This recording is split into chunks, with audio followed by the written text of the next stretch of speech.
Good evening, folks. Welcome back to another Monday night live stream. Good evening. How is everybody? Hope you all had a fantastic weekend. Yes, we're back for another Monday night. Just have a quick look in the chat and see who we've got hanging around this evening. Peter Nicholas is at the top of my list, but I do know that Phil Wilkinson was in before that as well. So yes, Phil Wilkinson was first one in today. So good evening to you too. Hello Ortega as well. Says let's see how many likes we can get before it starts. It was on 6. We got to 24 likes. That's not too bad, is it? Nick Tyrrell is in as well. Good evening, Nick. How are you doing? Says looking forward to this one. 2 weeks on the run. He's making it to the live streams. Hope you're well, Andy, and hi to all you BlackJackers. I'm really well, mate. Thanks for asking, and nice to see you in as well. Dirk was in as well, nice and early, asking me to sing Eye of the Tiger if we hit 30. I said if we hit 50. We're only at 35 now, so maybe next week. Next week, if we hit 50 likes before it starts, we might get a song and dance routine. Mark Wright is in as well. Good evening, Mark. Hello to Lord Maiden. Hello, Peter Cooman. Blizzard says, hi, diddly ho, campers. Hello to you, mate. Robert Zunk said he was nice and early because he missed both Monday and Wednesday. Nice to see you in, sir.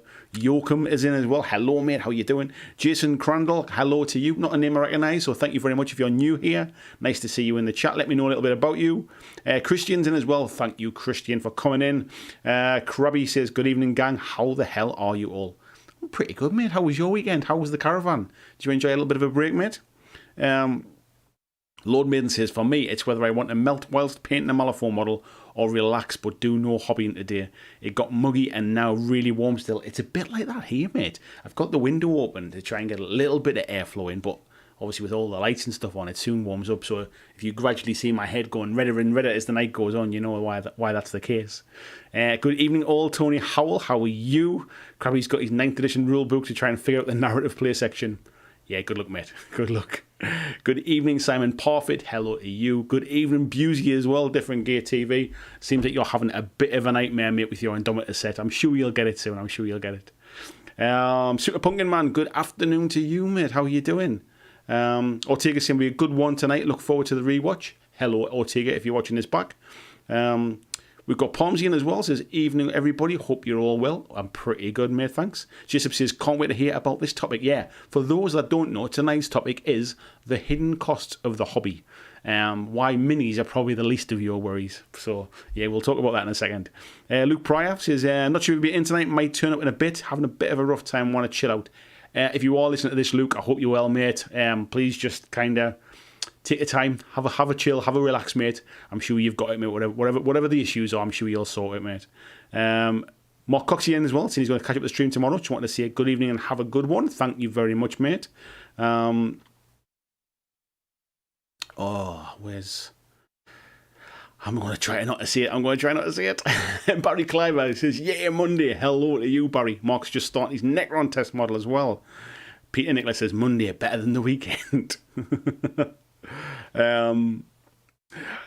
Peter says, there we go. The hidden cost is collecting dice. Dice, I tell you, I don't even think I wrote dice down, mate. Maybe I need to put that one on the list. David Moffat, hello to you, mate. He's off to work. He's going to catch the rerun. Hello to Bluggy as well. Joshua Swan, how are you doing, mate? Derek Hodge, good evening. Jabra75, good evening from LA. As you can see, mate, big fan of LA. So yes, good evening to you, sir. Steve Evans, good evening as well. Dave Doggy's in his brush soap. That's just some kind of like hobby Tourette's, mate. Devon Turner, hello to you. Hello to Mark Berracloth as well. Nostock again's back too. Hello, fella. How are you doing, mate? Busey says, Andy must be sitting with aircon, not a bead of sweat. What you can't see, mate, is I'm absolutely naked from the waist down and I've got my feet in a bath of ice. Nah. There's no aircon in the northeast of England, mate, that's for sure. Palmsy says, the hidden cost of the hobby is donating to live streams. Yeah, I'm not going to put you off that one, mate. Andrew Fairbanks, good evening, mate. How are you doing? Yeah, Palmsy said Andy's sitting on a couple of ice packs. Tim Kelly, I'll read there to you as well, mate. How are you doing? Crabby says, thoroughly enjoyed yourself, mate. Thank you. Good to come back to such an interesting stream, though. It's nice to mix it up, mate, isn't it? It doesn't always have to be about games. These streams have always been a bit like they're just about the hobby in general. They're about different bits and pieces. So, yeah, it's good to mix them up. John France, good evening to you. Kieran is in as well from Oddsided Dice Podcast. Hello, fella. Stuart D. Here's the Monk Turner. Hello, mate. Not a name I recognise either. Thank you very much for coming in. We've got Simon Dave. Hello to you, mate. Hello, Tony Boo Leiden. VJ, good morning to you, mate. How are you doing? Nice and early for you. Peter says, dice are very expensive to collect. Almost have the whole collection after 20 years. Just the elusive D3 to go. VJ says, wow, I just arrived to hear Andy is naked from the waist down. That's a bit racy. I'm not really, mate. John Kellogg says, good afternoon. Big storm heading his way. Hope I'm here at the end. Take care, mate. I hope you're all right. VJ says, all well, better than the waist up. To be fair, mate, it's that hot in here. If it wasn't for the fact that this was live and being recorded, the top might have come off.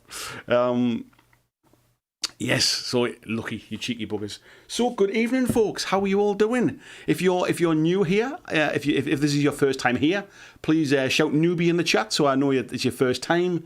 If you're wondering what the hell this is all about, let's crack on and we'll start talking about it. So, Super Pumpkin Man says the hidden cost is the brain cells to remember facts about gaming and forgetting your anniversary. Josh One says, newbie. Hello, Josh. Then thank you very much. I thought I didn't recognise your name. Thank you very much for coming in, mate. Can I ask where you kind of heard about it? It's always nice to see where folks come from. Anyway, Pomsy saying, take it off, mate. We're all friends here. I wouldn't wish that upon you anyway, mate. Tony saying maybe a kilt and electric fan combo. And Jabra says, newbie here. I've watched many live streams. Yes, I've recognised your name, mate, but yeah, cool. Flying Mammal newbies. Good evening to you, Ruth. How are you doing? You're an original newbie, I think. That's what it is. VGC's got a cup of green tea. I've went with the honey and ginger tea tonight, mate. I had a bit of a sore throat before I came on here, so yes, that's that one. Josh says he's listening while painting his Soviets. Just put in recommended. So I had a click. Nice one, mate. Right, thank you very much for coming in then. So, hidden costs. So, for those of you that are brand new to tabletop gaming, some of you I'm sure will be. I'm sure some of you are thinking about maybe picking up a new game. You've maybe seen something. Maybe I've recommended something to you. And we all do this. We all look at like how much is the rule book, how much are the minis. And that's kind of what we kind of take into account. But there are lots and lots of hidden costs when it comes to tabletop gaming. And I think I want to just kind of talk about them because it wasn't until it kind of crossed my mind. Peter Stockdale's a newbie as well. Good evening, Peter Stockdale. How are you doing, mate? It wasn't until it kind of crossed my mind. I was looking to replace my paints a little while ago. Quite a few have kind of dried up and are beyond repair. I have tried before anybody gives me tips in the chat. Some of them basically are just like are getting low, they need replacing. And I was considering buying a full range of paints. Obviously, I do quite a bit of painting these days. And when you start to add these things up, you think, my God, how did I ever get started? How did I ever get to the point with all the stuff I have now for doing my hobby? Because there are a lot of hidden costs. So we'll start with paint. Paint ain't cheap, let's be fair. Like a pot of paint can be anywhere between £3 to £5, I think, depending upon what kind of make you're doing, what kind of sort of brand you're buying, whether you're having to get it like shipped and stuff like that. And when you see some of these, like the GW kind of like, even they're what's it called, battle ready, like tabletop ready type videos and stuff like that. Some of those painting videos still have about like sort of 12 or 15 different paints in. And if you're talking about like sort of, let's just say a £3 a paint pot, just to kind of round it up. If you've got 15 paint pots, all of a sudden you're 45 quid's worth of paint. And that's the kind of stuff that's still kind of, it mounts up very quickly. We've got brushes that we kind of, obviously, you're going to paint your minis, you're going to need some brushes. Brushes are not cheap either, to be fair. You can pay quite a lot of money for brushes, but even just the small kind of like the initial cost of buying one or two brushes can still kind of set you back about £10. Before you've even begun to kind of sort of do anything with your models, you're probably looking at glues, you're probably looking at clippers, you're looking at knives, you're looking at files, all those kind of things as well. All these things cost money. We're talking about like sitting like sort of basing materials to finish things off. Some people like painting handles. Even if you I up until recently still used to use a cork with blue tack on and stuff. But things like painting handles, once you start to get like a bit more into it, that's when you start to buy things like maybe a nice desk and a chair and somewhere a bit more comfortable rather than a dining room table. You start looking at all the different organisers and fancy brush holders and little pots for holding all of your different bits and pieces. You start looking at lights. Tony Booth Lydon, I'm talking to you here, mate. Not Tony Booth Lydon. Tony Howell, fancy kind of arc lights across your desk and stuff. These are all the things. Before you've even played a game, before you've even done anything with them, like these are all the things that you need to take into account.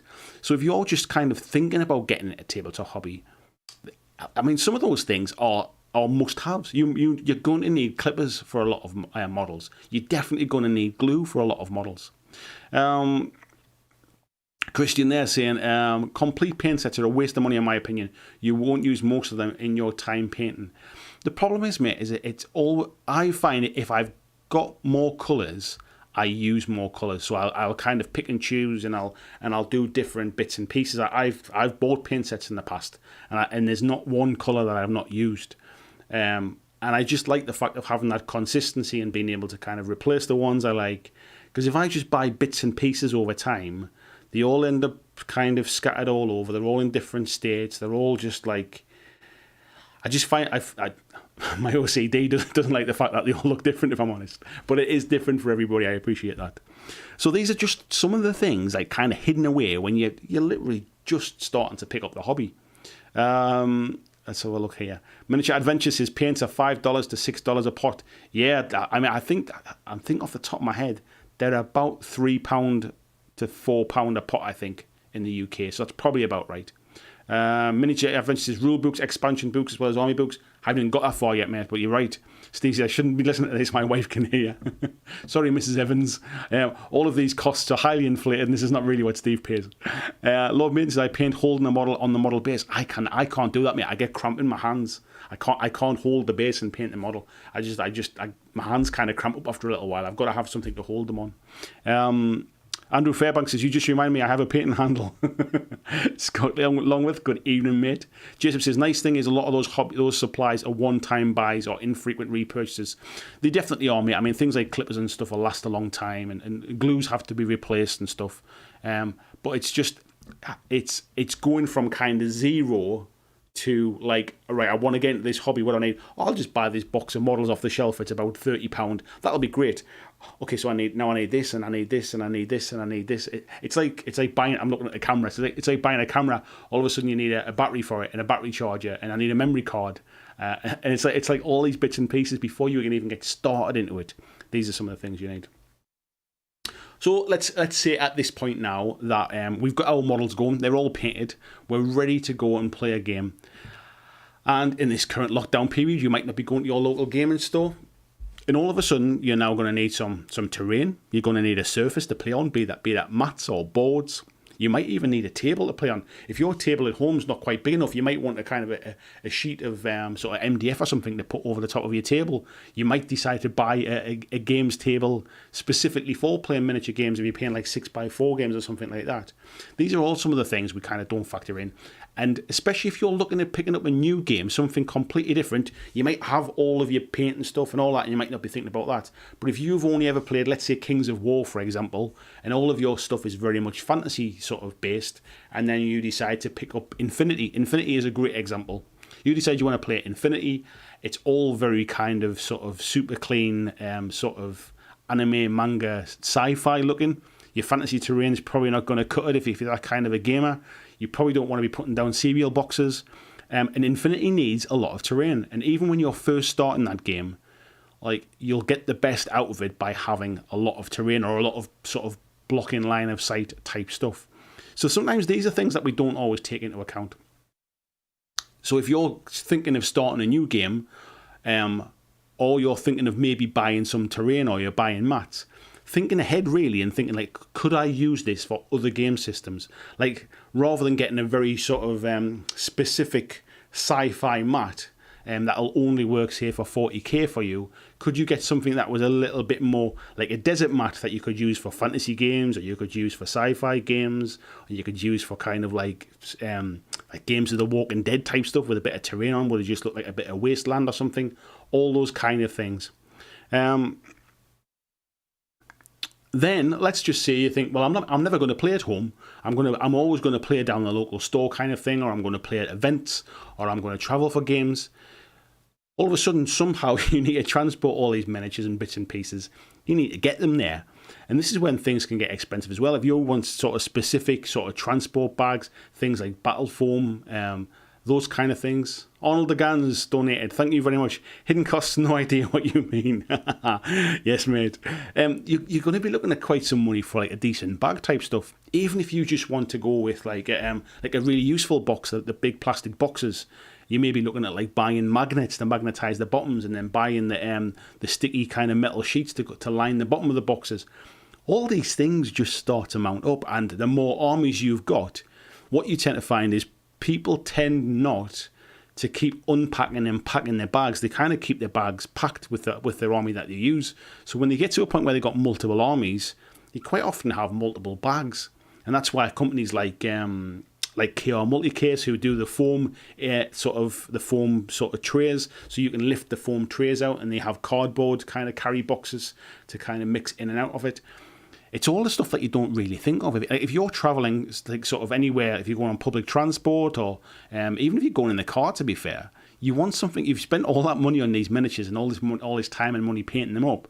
You want to kind of protect them a bit. There's some really kind of sort of expensive systems out there for getting your miniatures about. But in relation to the cost of replacing them, if you just throw them all in a shoebox and find they're all smashed to bits every time you come to play a game, the cost of fixing them, the cost of replacing them bits, the price of getting some decent transport actually starts to feel into insignificance sometimes a little bit. Before I crack on, I'm going to have a little bit dive back into the chat as well and see who we've got. Pomsy said, I've got to put the chickens away. Be right back. Nice one, mate. VJ says he's also his first attempt at adding some extra supports to a pre-supported mini. Nice one. Steve says he's sweltering in Staffordshire and failing to meet his painting deadline. Yeah, I'm not built for the heat either, mate. I definitely need to kind of get a fan or something in here, I think, at some point. Jabba says hidden cost buying more than you need to get friends into a new game. It's a really good shout, mate, as well. Like, buying something that is kind of the latest hotness. By the time your delivery's arrived and you've painted it up and all of your mates have moved on to a different game completely, that's happened to me many times in the past. That can be kind of a hidden cost sometimes, depending upon the group that you play with. Where are we up to?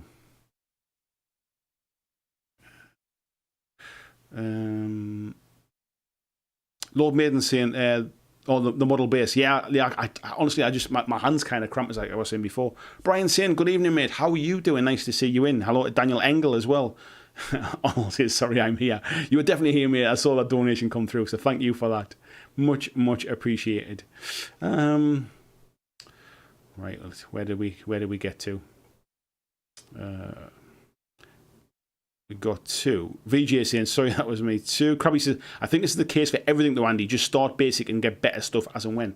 I don't even think it's a case of getting better, mate, necessarily. It's just there are some things that you just have to have. And I think not people kind of focus on the price of the models and then kind of forget the ancillary stuff. And because once you've bought it all, even if you buy it piecemeal, it's kind of...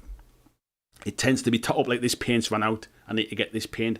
I've run out of glue. I need to get some more glue. This brush is on its way out. I need to buy another brush. Because you kind of piecemeal buy them and you keep like sort of replacing stuff, you kind of forget about that as a cost sometimes because it's not hitting your wallet like in a big style. It's not like I've got to pay £70 for paint this month kind of thing. That stuff tends not to happen. Rattle cans are a prime example. Like £10 or whatever it is for a spray can, unless you're getting stuff from like kind of like the pound stores and stuff like that. But that all mounts up as well. VJ saying complete paint sets tend to be better value money wise though. Yeah, that's another bit as well. And I've been painting and hobbying long enough now to know the paint that I like and the paints that I don't like. So I'm not really going to waste money on buying a paint range that I don't like. So I just tend to like the fact that it all kind of like they all look nice together on a rack or on a box or something. Jason says I blend a lot, so the bundle paints allow me to experiment a bit. I like the fact that it kind of it because the paint color is there, it forces me to try different things. If I only have say 15 colours, I'll only ever use them 15 colours, and I won't necessarily buy that really like kind of weird, like sort of bright pink colour, because I think, oh, I'll never use that. But if I buy it as part of a set and it's there in front of me, I'll maybe go, oh, I'll try that. I'll try blending that with something else, or I'll incorporate it. So I don't think, for me personally, I don't tend to kind of, it's not a waste for me to buy those kind of paint sets. But I do appreciate that not everybody will paint the way I do. Daniel says, Patreon for Blackjack Legacy, best hidden cost. Join up. Thank you for the plug, mate. Yes. Please do, folks. $2 a month is the entry point for that one. Cheaper than a pot of paint. Barry says, if I've got more colours, I'll use more colours. Yeah, exactly, mate. That's what I do.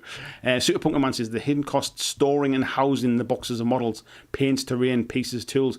You're right, mate. I mean, I've got storage written down here, and I'm in my head. Like when I wrote it down, I meant stuff like I've got here. Like I've got boxes for terrain. I've got shelves behind me that I've got like all of my different like painted miniatures in. I've got boxes up there that basically have all of my kind of halfway through job stuff in there as well, just for holding stuff together so I can keep the area clear. All of that stuff very, very quickly adds up. You start buying things like Kallax shelves and all manner of stuff like that. If you've got like a dedicated space, if you're lucky enough to have a space like I have, you start filling that up very, very quickly with stuff.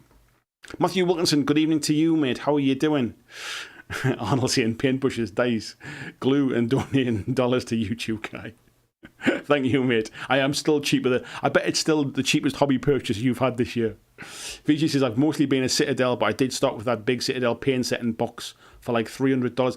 I did as well, mate, and it's one of the reasons I've stuck with Citadel for so long is because I kept replacing the paints that ran out, basically, because I started with a big Citadel box years and years ago.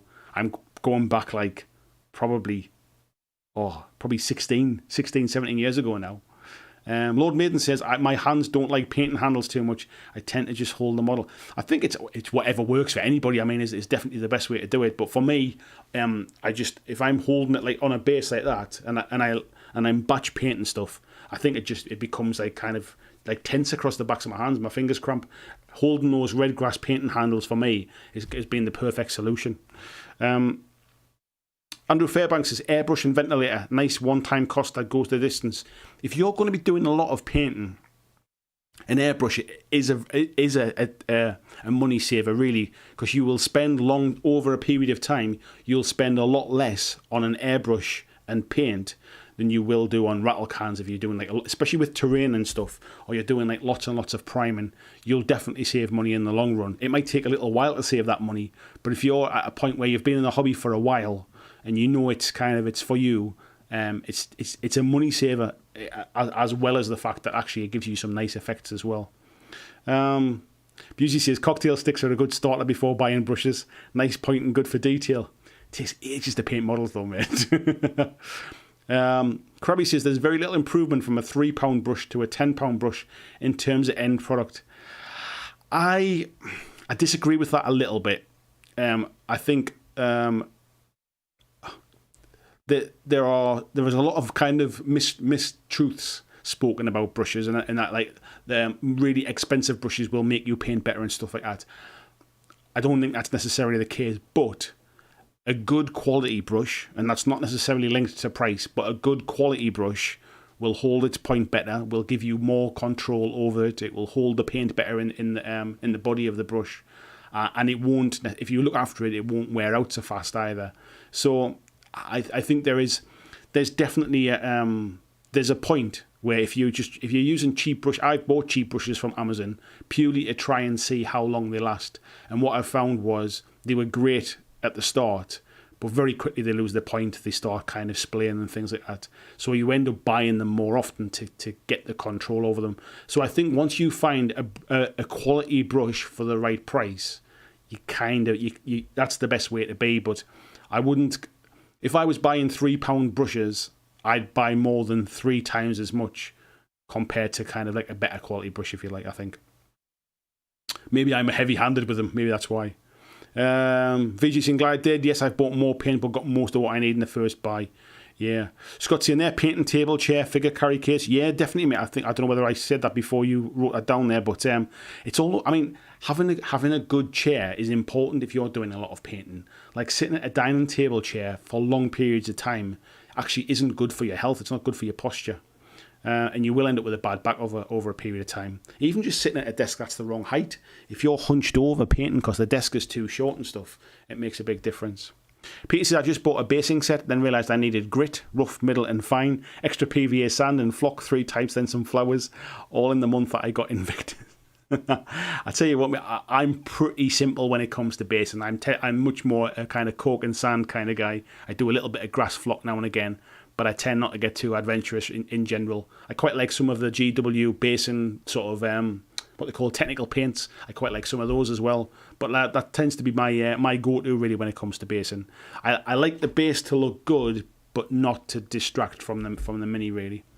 John Francis, don't forget a wet palette, getting more and more expensive. Wet palette, I mean, you can use a homemade wet palette. I certainly do. I don't have a kind of like a shop bought or any fancy wet palette. The homemade one that I've got, there's a video on my channel, shows you how I made it. It probably cost me about £2 or £3 or something like that, and I'm still using it now. It still works fine. But yeah, you can buy nice ones, and they're not cheap actually. They're not cheap, and then you have to keep buying the replacement parchment stuff for them as well. Andrew Fairbanks says, use your wife's makeup brushes, lads. Fantastic for dry brushing and hand doing your makeup if that's your fancy. Yeah, cheap makeup brushes are great for dry brushing as well. I've bought a couple for doing bits of terrain and stuff like that. The big ones are fantastic because getting big dry brushes specifically for miniature painting are quite expensive, especially when it's just a big makeup brush would do exactly the same thing. Just don't use your wife's makeup brush and then put it back. She won't be too happy when she ends up with a load of Abaddon black all over her face. Pomsy saying, thought about the complete paint sets, Christian. All I can think of is that it saves you having to order single pots now and then, so you save a few quid on postage during the year. Yeah, I mean, I think it's horses for courses, really. I think some of the paint sets are well overpriced. Like if you're buying like a Vallejo one, you're going to be spending a pretty penny. I think some of the Army Painter ones are not bad prices, but it depends on the kind of paint that you like. It depends on that. Super Pumpkin Man says, since I also sculpt, so tools for that, but luckily I have them the same tools for 15 years now and they're in good condition since I take care of them. One thing I would say is taking care of your stuff. I mean, it sounds like a no-brainer. Of course you're going to take care of it, but buying things like brush soap, like the Masters brush soap, is an absolute godsend and will save you money on brushes in the long run. You'll paint better, your brushes will be sort of cared for and will last longer. If you don't have brush soap, I would suggest that's your next hobby purchase. It's not expensive. It's like £3 or £4 or £5 or something like that. You can buy it on Amazon if you don't have a local place you can get it from. I would suggest brush soap should be your next purchase if you're not using it. It'll rescue some brushes that you thought were beyond useful, to be fair. And also remember as well, as your brushes start to wear out, don't just kind of ditch them and stuff. You can use them as kind of like cut them down. Use them as like small stippling brushes. Use them as just a wash brush, just for kind of like throwing like shade over top of stuff. Use them as a dry brush. So like just because things are wearing out doesn't mean they've worn out. I use old brushes for kind of mixing paint when I'm getting ready to put it into my airbrush. I use an old brush for applying PVA glue to the bases. So kind of just make the most of stuff. Don't, just because they kind of come to the end of their useful life for the job you bought them for, doesn't necessarily mean it's kind of that's the end of those as well. Simon Dave says, terrain was the biggest hurdle for me starting out. The Kill Team box was a godsend. I think, to be fair, mate, I think Kill Team was probably the first time I really bought any terrain either. It's something I've been really conscious of lately, kind of trying to build up to a point of doing some more kind of like sort of things on the channel and stuff, even just for taking photographs that look a little bit more professional and things, having some nice terrain. I'm really fortunate. People like Christian Christian printed me a load of 3D terrain. I'm kind of busy painting through some of that in the background, so that's awesome. Thank you very much for that, Christian. That got me some sci-fi stuff that I didn't really have a lot of. I've got some of the stuff from Kill Team. I've got the stuff from Warcry. I've got some battle systems stuff. All that bits and pieces all really helps, but it isn't cheap, and it can also become a bit of a hobby in itself, kind of like collecting terrain and painting terrain. The biggest problem with terrain is storing it. It's not small. Like I've got 1, 2, 3, 4, 5, 6. I've got 7 kind of big buckets over there full of like different bits of terrain. Most of them from kind of like Warcry sets and stuff like that. Bloggy saying let's not even get into dice and gaming aids as well. Chesic makes a fortune on us. there's a lot of things like you will need a tape measure, but they're not particularly expensive. You start to get some nice kind of like measuring widgets and things like that if you want special dice. Even if your game has specific kind of proprietary dice, you tend to find a lot of times that your game will come with some dice, but it never feels like it's enough. Like Fantasy Flight games, things like X-Wing are notorious for this. You get just enough to kind of play, but you end up having to re-roll some of them for certain things. So you end up buying another starter set, or you end up buying another set of dice. Legion is exactly the same as well. Star Wars Legion. Fantasy Flight is notorious for that, but any game that uses proprietary dice, you'll probably always want a few more. So again, little things like that are hidden costs. Jacob says, VG said, actually the sculpting tools from Citadel are one of the cheaper, more useful tools they sell. I've got some, but they came in like a tool set that I got many, many years ago. I still use the same hobby saw. I still use the same knife. Obviously, I've bought new blades for it. I still use the same pin vise that I got in that set. It was a really good tool set, actually, that they sold back then. Jacob says, I remember those days of using cereal boxes, books, or whatever I could swipe around the house. Yeah, I remember kind of starting out and putting just like anything I could get my hands on just to give me something to play around. It works. It's not visually very exciting. It's probably the same conversation we were having in the Facebook group about why do people paint their models, basically, and it's purely about being immersed in it. You don't want to spend a fortune and a long time painting all your models to perfection, get them to the table, and then fight over a box of Kellogg's kind of cereal thing. Krabby says, do you think people have unrealistic expectations sometimes? I've used tins of beans as scenery, and when we were kids, toy dinosaurs as proxy models. I don't think it's so much unrealistic expectations. I think it's people. I'm impatient. I'm sure other people are impatient. They want it to look good in their head. They want it to look good on the table. And I think anything that takes you out of that immersion can sometimes just be a little barrier. Like I've got a friend who basically, Jason, if he's watching, when we first got into Walking Dead, when I first tried to convince him, it was the really nice looking boards that kind of hooked him in. He'd never played a tabletop game before that. If I'd just gone and kind of taken like a tin of beans and just grabbed these like salt and pepper shaker off the table and went, right, that's a tower, you got to get around that. He might not have got hooked on it. He might not have wanted to play. So I think sometimes I don't think it's necessarily unrealistic expectations. It's almost like it's where you want to get to kind of thing. That's what I mean.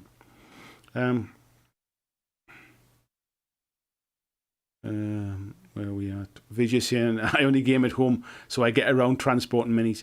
You must have to store them somehow, though, mate. Like you don't just throw them in a shoebox, do you? Jabra says, storage and transporting armies and terrain is not cheap. Number of garage shells I've purchased or built. Yeah, I'm the same, mate. I bought, when I was playing War Machine, I used to travel a lot for tournaments, so I spent a bit extra on a proper battle foam kind of like carry case for them. And that was like about £120 for a case back then. That was years ago as well. Scott saying, nobody's mentioned Patreon subscriptions. That's not a hidden charge. That's very much upfront, and you know exactly what you're getting. Chuck and Deb Taylor, good evening, says, and then comes the 3D printer. Yeah, I wouldn't say 3D printing was a hidden cost. There might be hidden costs in 3D printing once you think, I'll just get a 3D printer because that'll save me money buying terrain. There's probably some hidden costs in that as well, but that's a whole different video. Tony says, my hobby care is an obscene collection of hidden costs. It's almost an obsession in its own right. VG says, look, I enjoy having people over. Yeah, that's nice, mate. You can get people over to the game. Dirk says, one summer I spent over €1,000 on things like airbrush, table saw, scroll saw. Nice to have, but not necessary, so the hobby can get expensive if you let it. I think that it's a really good point, is that a lot of the stuff I've kind of talked about, some of it is you must have. Like, you're going to need cutters, you're going to need glue, you're going to need paints if you want to paint your models, you're going to need paint brushes. But then when it comes to things like mats, like gaming mats, you don't have to have a gaming mat. Yes, it's quite nice, and it makes the game feel really thematic and kind of draws you in aesthetically, but you don't have to have it. You don't have to have a table. Like, if you're playing sort of smaller, sort of 2x2 skirmish games, something like Warcry or something, that's going to fit on most tables. But if you're getting things like Kings of War, if you're playing big games of kind of Apocalypse for 40k, you're going to need some space if you're playing at home. You might get to the point when you're building your own tables. Like Paul Inman in our group, in the Facebook group, I don't know if he's around tonight. I haven't got that far down the chat yet. Paul Inman is building a fantastic table in his garage at the moment. But there's a whole hidden cost as well. Bloggy saying, I personally love the GW mold line remover. That's the best luxury item they make. I've got one as well, mate, and I still find that I just use a knife. I hardly use it. It works really well, but some of the models these days are so fine and kind of detailed. I just find the tools it's a little bit big, a bit chunky to get into most places now. Jabba says, playing what you see is what you get is not cheap. I can imagine, mate. That tends not to be my way of playing, but I don't really play kind of seriously for that to be a problem. Devon says, you can find minis that work for multiple games. I've used the SPQR starter for multiple games. Ironically, never for SPQR. Yeah, I think you can for minis, and I think people do tend to look to repurpose minis, I think, between different games as well.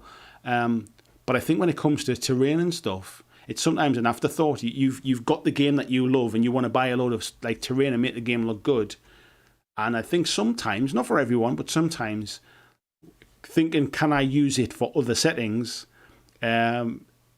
is something that doesn't always go kind of thought about. When I was playing kind of Walking Dead a lot, and I was buying Walking Dead scenery, I wanted the table to look fantastic. I wanted it to look really thematic, but I can't use that Walking Dead scenery in anything else. I've never played another game yet where I've used that.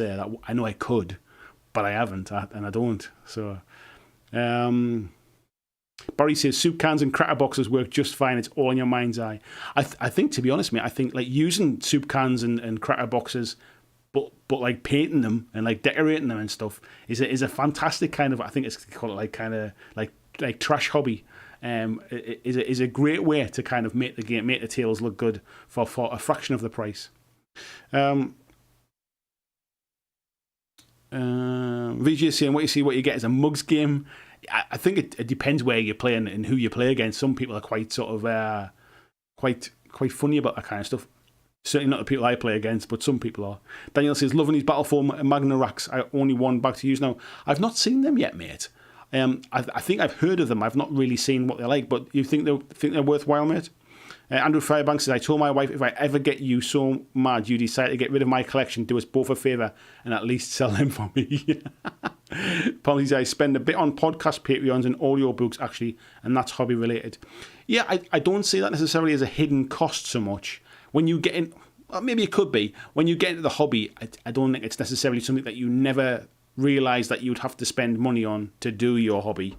I guess it's not really a hidden cost because you don't have to do it, but yeah, I can say maybe you didn't realise that you would want them. That's different.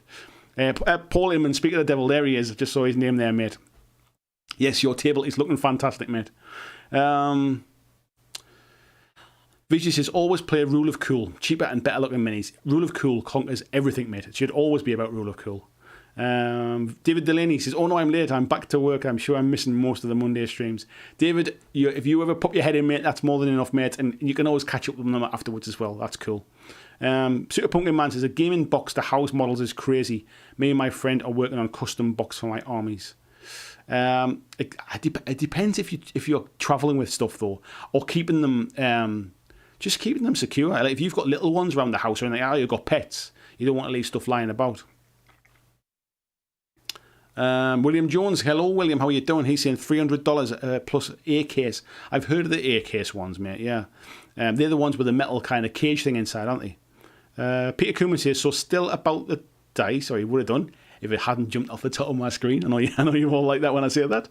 If I can find it now. Where are we at? I did say I've said it now, haven't I? That's it. I will find it, I promise. I will find it.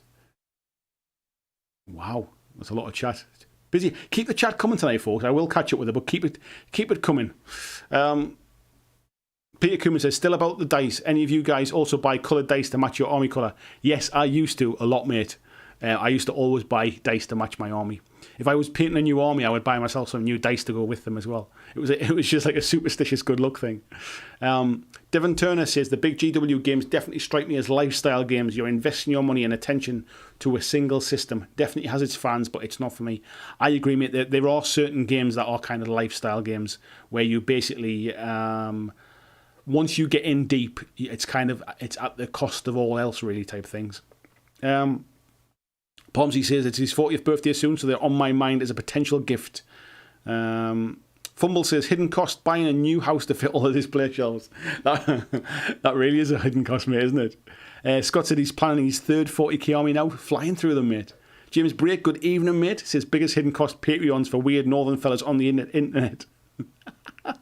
If anybody else would like to contribute to hidden costs, it'd be much appreciated. Check out my Patreon. Devereaux Mix says, hidden cost, materials for new people coming into the hobby. Yes, hidden costs equals materials for new people coming to the hobby. Yeah, I think there's a lot of it for new people coming to the hobby, and I mentioned this right at the start, but there is also hidden costs for people who are picking up a new game. They might not be new to the hobby, but they might be picking up a new game and realise actually like as I said before, like getting into, let's say, Infinity as an example, needs a lot of terrain. If you don't have a lot of terrain, that can be a problem. You might not realise how much terrain that game needs until you start kind of like playing it, until you start getting into it. Barry Kleiber says storage for minis. Yep, definitely an expense. I think I must be way behind in the chat here. I'm 20 minutes behind, I think. I'll skip forward a little bit.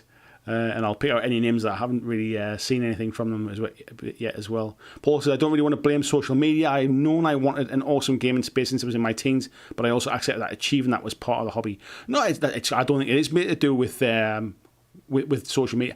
It was the same when I built my table as well. You just, if you want something and you can do it and you can afford it, that's absolutely fine, isn't it? David Mackay, good evening, mate. How are you doing? Yoakum said he's waiting for the kids to move out so he can get more storage. Yeah, I'm waiting for my oldest ones to head off to uni so I can use one of their bedrooms. So look, Josh Swan says bright pink is useless when you're doing bolt action. Yeah, well, it doesn't have to be, mate. You can still have you could have pink soldiers if you wanted to. Simon Rodriguez says it gets cheaper as you go. I used to go through spray cans, but now use the airbrush. Big upfront cost, but I feel it can get cheaper in the long run. Yeah, I agree with that as well, mate. Let's have a look. Six in the Head says IKEA released meatball recipe on standard IKEA instructions during lockdown. Meatballs. Let's have a look. VJ says hidden cost, time spent hanging out in 3+ live streams a week. You'd only be watching Netflix, mate. You're far better off interacting with this. Lord Maiden says, I understand my hands are weird with dyspraxia. My writing and terrible is horrible.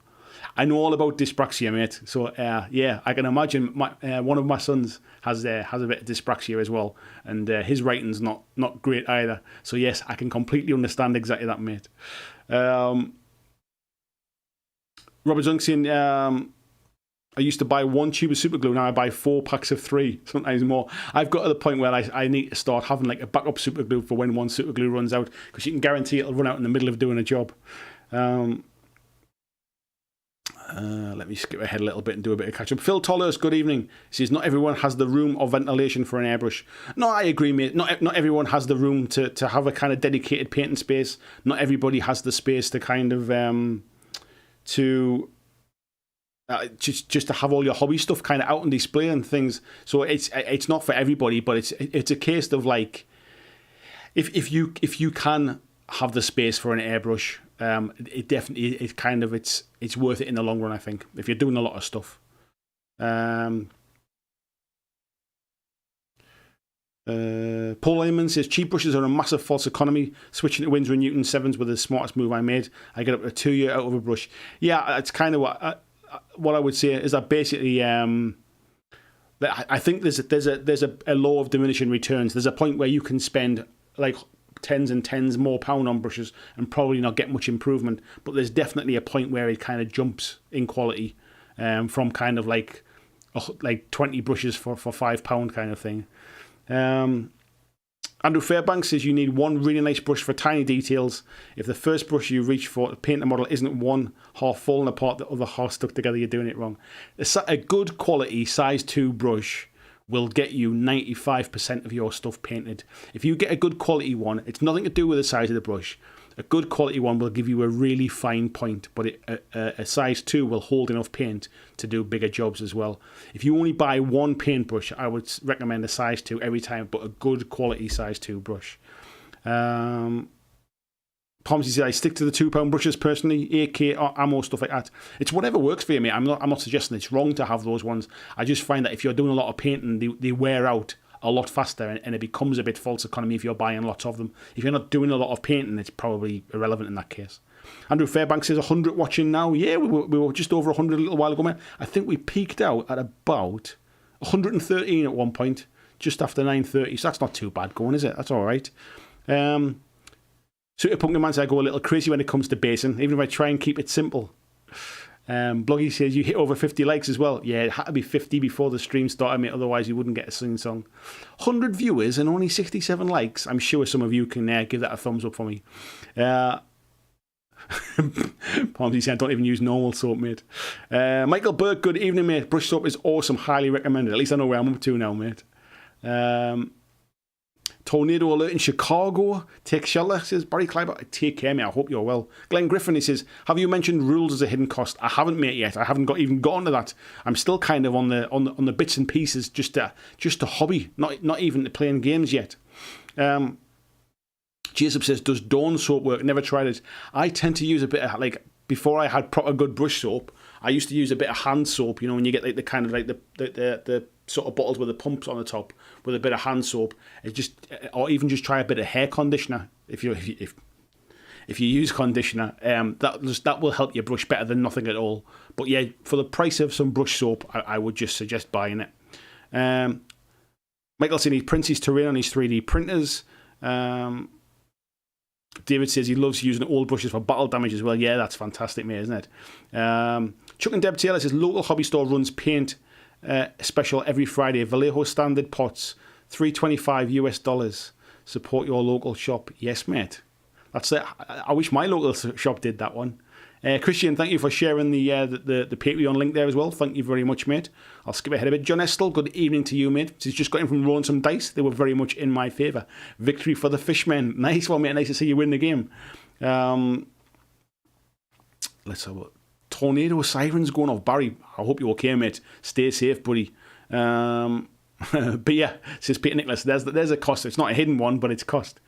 Carol Jess, good evening to you. Nice to see you in. A new name as well. I don't think we've spoken before. Says comes down to money in the end. Most people would like a painted army in a store with great terrain, but then you look at 1 year of saving to buy an army and painting terrain, it stops being important. I get what you're saying, but I think people. I would like to think nobody kind of goes into debt for this hobby. I would like to think that people only buy stuff that they can afford, and anybody buying stuff outside of their means, I think they've got bigger issues than kind of painting up a miniatures kind of thing. But yeah, I think it's a hobby, and all hobbies cost money. It doesn't matter what your hobby is, and like all hobbies, there are cheaper alternatives within it, and there are more expensive versions. And you have to you just got to balance the books and make sure that you're playing at the right end of the field, if you like. Simon O'Day says, big hidden cost for me is the GW transfer sheets. I'm assuming you've got an army where they don't come on the standard sheets in that case. Steve says, I use fishing tackle boxes to transport my miniatures. Fishing tackle? I'm trying to think how you get fishing tackle, how you get your Kings of War stuff, mate, in a fishing tackle box. They must be big boxes, are they? John says, I went to get some paint for our dining room today. Colour is basically Corax white. Thought £21 for 2.5 litres was steep, and then worked out 2.5 litres of Corax white will be 250 quid. Do you know what it is, mate? Like hobby paint is bloody expensive, and it's not really that hugely different. It's just the fact that it's kind of, because it's sold in smaller pots and people don't buy lots of it, there's a premium tax on that, isn't there? Peter says, top tip, every year before summer, Aldi and Lidl have fold-up camping tables. Bought mine for about €50, 3 small tables that can be linked up for an easy storable gaming table. I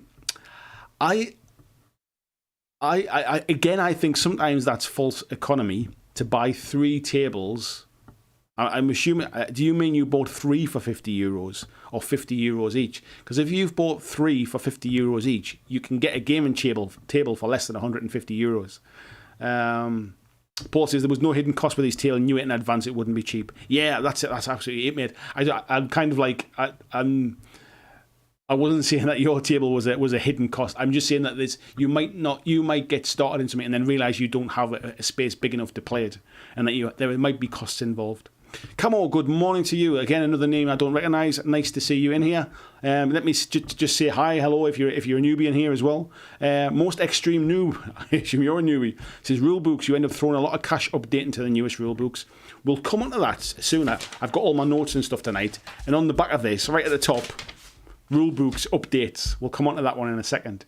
Devon Turner says plenty of great games that could work with your Walking Dead terrain. Think Zone Alpha or Perilous Tales.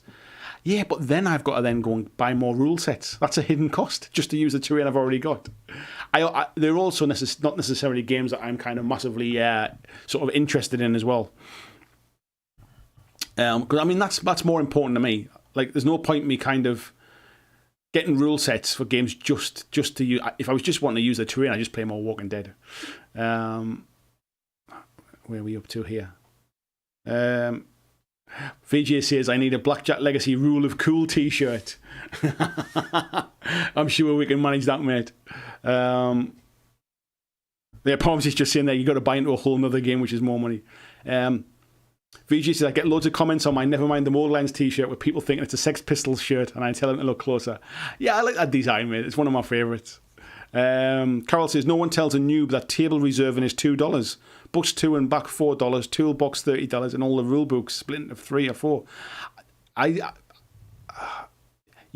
Table reserving, you have to pay to reserve a table. At our gaming store, you do have to pay to kind of like to play on it, but and I guess that's what you mean as well. James says, spent £8,000 on a garage conversion so I had somewhere to paint. Or and I work from home full time, but that was a side benefit. And you know what it is, mate? That those kind of thoughts are going through my head at the moment. Now that I'm at home full time, it's like obviously now this is full time for me, and having the space is a premium now. Shooter Pumpkin Man says pets are a problem. I have 2 cats, and like all cats, they try to get everywhere. Keeping them from breaking my stuff is a pain. Yeah, I've got a 3-year-old, and if I leave stuff lying about, like not so much now, but when he was a bit younger, when he was just big enough to get his hands up onto the table, that was when things. I remember getting up. I'd got the Vanguard models from Mantic ahead of time to paint up and do all my kind of review stuff before the game went live, and I'd been painting them in the living room. I had them on the table and kind of went up to bed. My wife let me lie in the next morning. Normally I would get up early and she let me lie in, and when I got up I found all the painted miniatures that I needed to film the battle report scattered around inside my it was 2 at a time, all my inside with these toys, and I spent ages looking to see if I'd found all them. There was no box to kind of reference which ones I had. I had to try and remember how many I had of each one. Super Pumpkin Man says, the guy who owns the game store I go to loves Infinity and has a massive amount of terrain. Yeah, you need it, mate. You definitely need it for that kind of stuff. Lord Maiden says, hidden costs, merchandise. I've seen a lot of stuff hobby related. Mark Wright donated to Super Chat. Thank you very much, Mark Wright. That's hugely appreciated. He says, I've seen loads of hobby stuff related that could cost you. Mugs, t-shirts, wallet, Funko Pops, action figures. I think that's kind of... it's slightly different from, it's not necessarily a hidden cost. You don't have to have it to do your hobby. But once you go kind of like full geek, if you like, once you embrace your geekiness, you do start to kind of like, I mean, look at the crap I've got behind me. That's just kind of, that's just geekiness. Peter Kuma says, fact, some desert camos actually use pink, like the SAS Pink Panther Land Rover. It's news to me there, mate. I didn't know that. Right, let me scroll down the chat a bit and do a bit of catching up. Crimson Badger says, go on then, thumbs up. Thank you very much, Crimson Badger. Nice to see you in the chat tonight. Lord Maiden says, they're waiting for you to sing and dance. I said 50 before the chat started, mate. Next Monday, if we get 50 before the chat starts, I'll give you a rendition of Eye of the Tiger.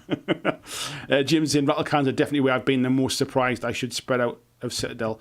Yeah, I tend to only buy kind of Halford's prime and sprays now if I'm going to use them, and I tend to only use the primers if I'm doing like terrain pieces, which tend to take a long time with an airbrush, kind of where I can kind of blast through them with a rattle can. But yeah, generally I just buy Halford stuff now. It's just as good, I think. It's just as good in my opinion. And if I want to do anything coloured, I'll use an airbrush. So let me catch up on the chat a little bit. Let's see where we're up to. FVG saying, yes, Citadel rattle cans are a bit of a scam. I mean, I wouldn't say they were a scam as such, because they do spray differently to kind of like an auto spray can that I get. They tend to be a bit less pressurized, which means they go on a little bit finer, I think, or not necessarily less pressurized, maybe the nozzle's a bit different. But as long as you know what you're doing, as long as you're not just standing there kind of blasting it and stuff, they tend to be all right. Peter Kuhlman says, no, the tables are sold in packs of 3 for €50. Okay. Plus side is that you can just take out 2 for 4x4 games. Yeah, that's not too bad in that case, mate. Scott says, I use builder's sand for basing, a huge bag for less than £3. I did buy like a bag of, like bits of like broken slate that you would put like around your garden edging and stuff like that. I bought a bag of that from B&Q for like £2. It was meant to be £5 or something like that, but it split open and some of the stuff had fell out, so it was all taped up, so it was in the kind of like reject pile, if you like. Buying stuff like that, building sand at like a DIY store where the bag's split and it's maybe only half full and you're getting it cheap, because a bag of building sand will probably last you 10 lifetimes. Those kind of stuff are nice little buys, actually. Those are good deals, really. Jabra says, I hear video gamers saying miniature gaming is expensive, yet they pay £100 a month for high-speed internet. Every hobby comes at a cost. I think you're completely right. It's like if you're a console gamer and all you play is, let's say, Fortnite, you might think video gaming's really cheap because the game's free and console wasn't that expensive and it doesn't need updating like with new bits and pieces every couple of like months or whatever. If you're a PC gamer and you're heavily into your PC gaming and you're always playing the latest brand new games, you'll constantly be kind of updating memory and graphics cards, and you'll want a new monitor, and you'll want a fancy gaming mouse and a fancy gaming chair, and you might want 2 screens.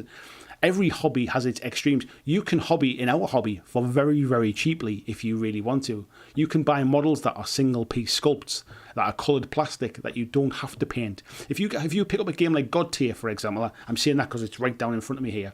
A starter set for God Tier is about £35. You get 2 sort of factions in it, if you like. You get the board, you get all of the tokens, they're coloured plastic, they're single piece. You could never buy anything more for your hobby and never play another game ever if you wanted to, and just play that. And that's a very cheap way to get into miniature gaming.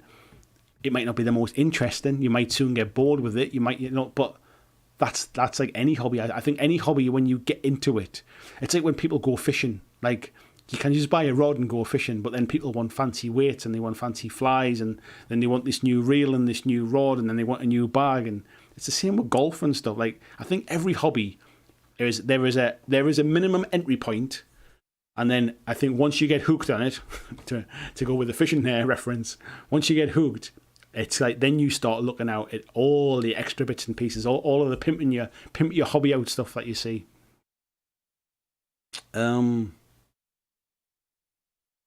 Tony says, I do swear by upcycling and recycling to help set off some hidden costs. Yeah, even selling off old games that you're not going to play anymore and stuff. Muscontier Minis, good evening. Says, one of my hidden costs is buying the models I like. Do I have rules for them? No. Do I like the figures? Yes.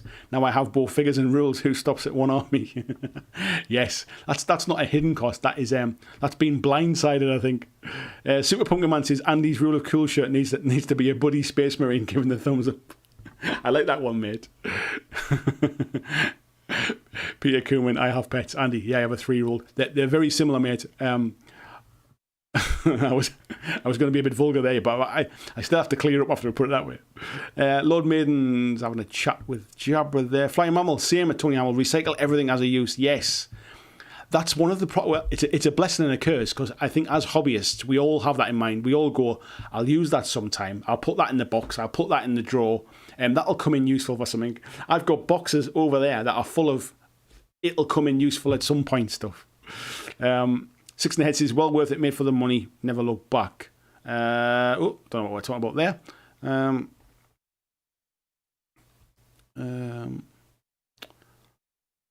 Adam Edgar, good evening, mate. How are you doing, lad?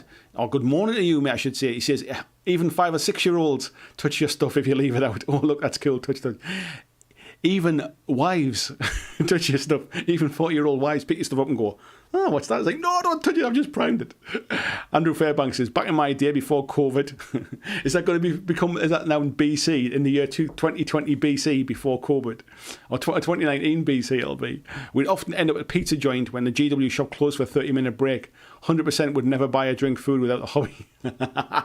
I used to be like that with always sort of... like always buying like pop and sweets and stuff to take with me for when if the kids came with me when I went gaming, I ended up like kind of like having something to keep them occupied. Peter says higher pressure aerosols spray finer. The solvent has more effect though. I think a lot of it is to do with, like, as an example, I've had to turn the pressure down on my airbrush because it was coming out too fast and was less controllable. So I think sometimes there's a mix of stuff. If it's higher pressure and in the nozzle is too wide a cone, if you like, it will just blast everywhere. Luke, good evening, mate. He says, have we discussed having multi-purpose terrain on minis that work with various things? Is this about saving money or just where we spend too much? It's ended up being a bit of both, mate. I did mention about terrain. Basically, buying terrain is a hidden cost. I think that sometimes you don't necessarily think about when you're first getting started. You think, oh, I'll just play at the gaming store or I just play at my friend's house. I don't need terrain. And then I think you see a cool piece, so you decide you want it, but we don't always think about, will I get other uses out of this? So I think buying more generic terrain, which can be used either for a fantasy setting, a sci-fi setting, maybe a modern day setting, which is quite hard. I appreciate that. But buying things, like for example, trees are pretty universal. Like buying like sort of crates and barrels are pretty universal. Sometimes it's the scatter terrain stuff that you can get away with, and then have that 1 or 2 pieces of nice stuff around it. VJ says, how do you go with that dual applicator super glue? A set above it's worth springing the extra for a glue with a good applicator. So far, mate, I'm super impressed, and I won't buy anything else after using this now. I think I've used it on all of the minis I've been building over this weekend and a little bit today as well. I find that the nozzle itself works perfect, just like a normal super glue gel. It's like Gorilla Gel Glue, which I would swear by anyway. I always used to use that. So the nozzle bit, it squirts out fine, kind of drips out. So when I've been sort of sticking bits of cork to the bases to do my basing, I've put a couple of drops of it on with a dropper. And then when I've been actually building the models, like the resin stuff and that, I've basically unscrewed the cap, which has the brush on it, and then I've basically been kind of touching the part against either just on the stem of the brush or actually on the end of the bristles themselves to have a little bit more control rather than kind of just trying to run it onto it, like either with a runny super glue or with a gel glue squirting it out. You just have more control over it.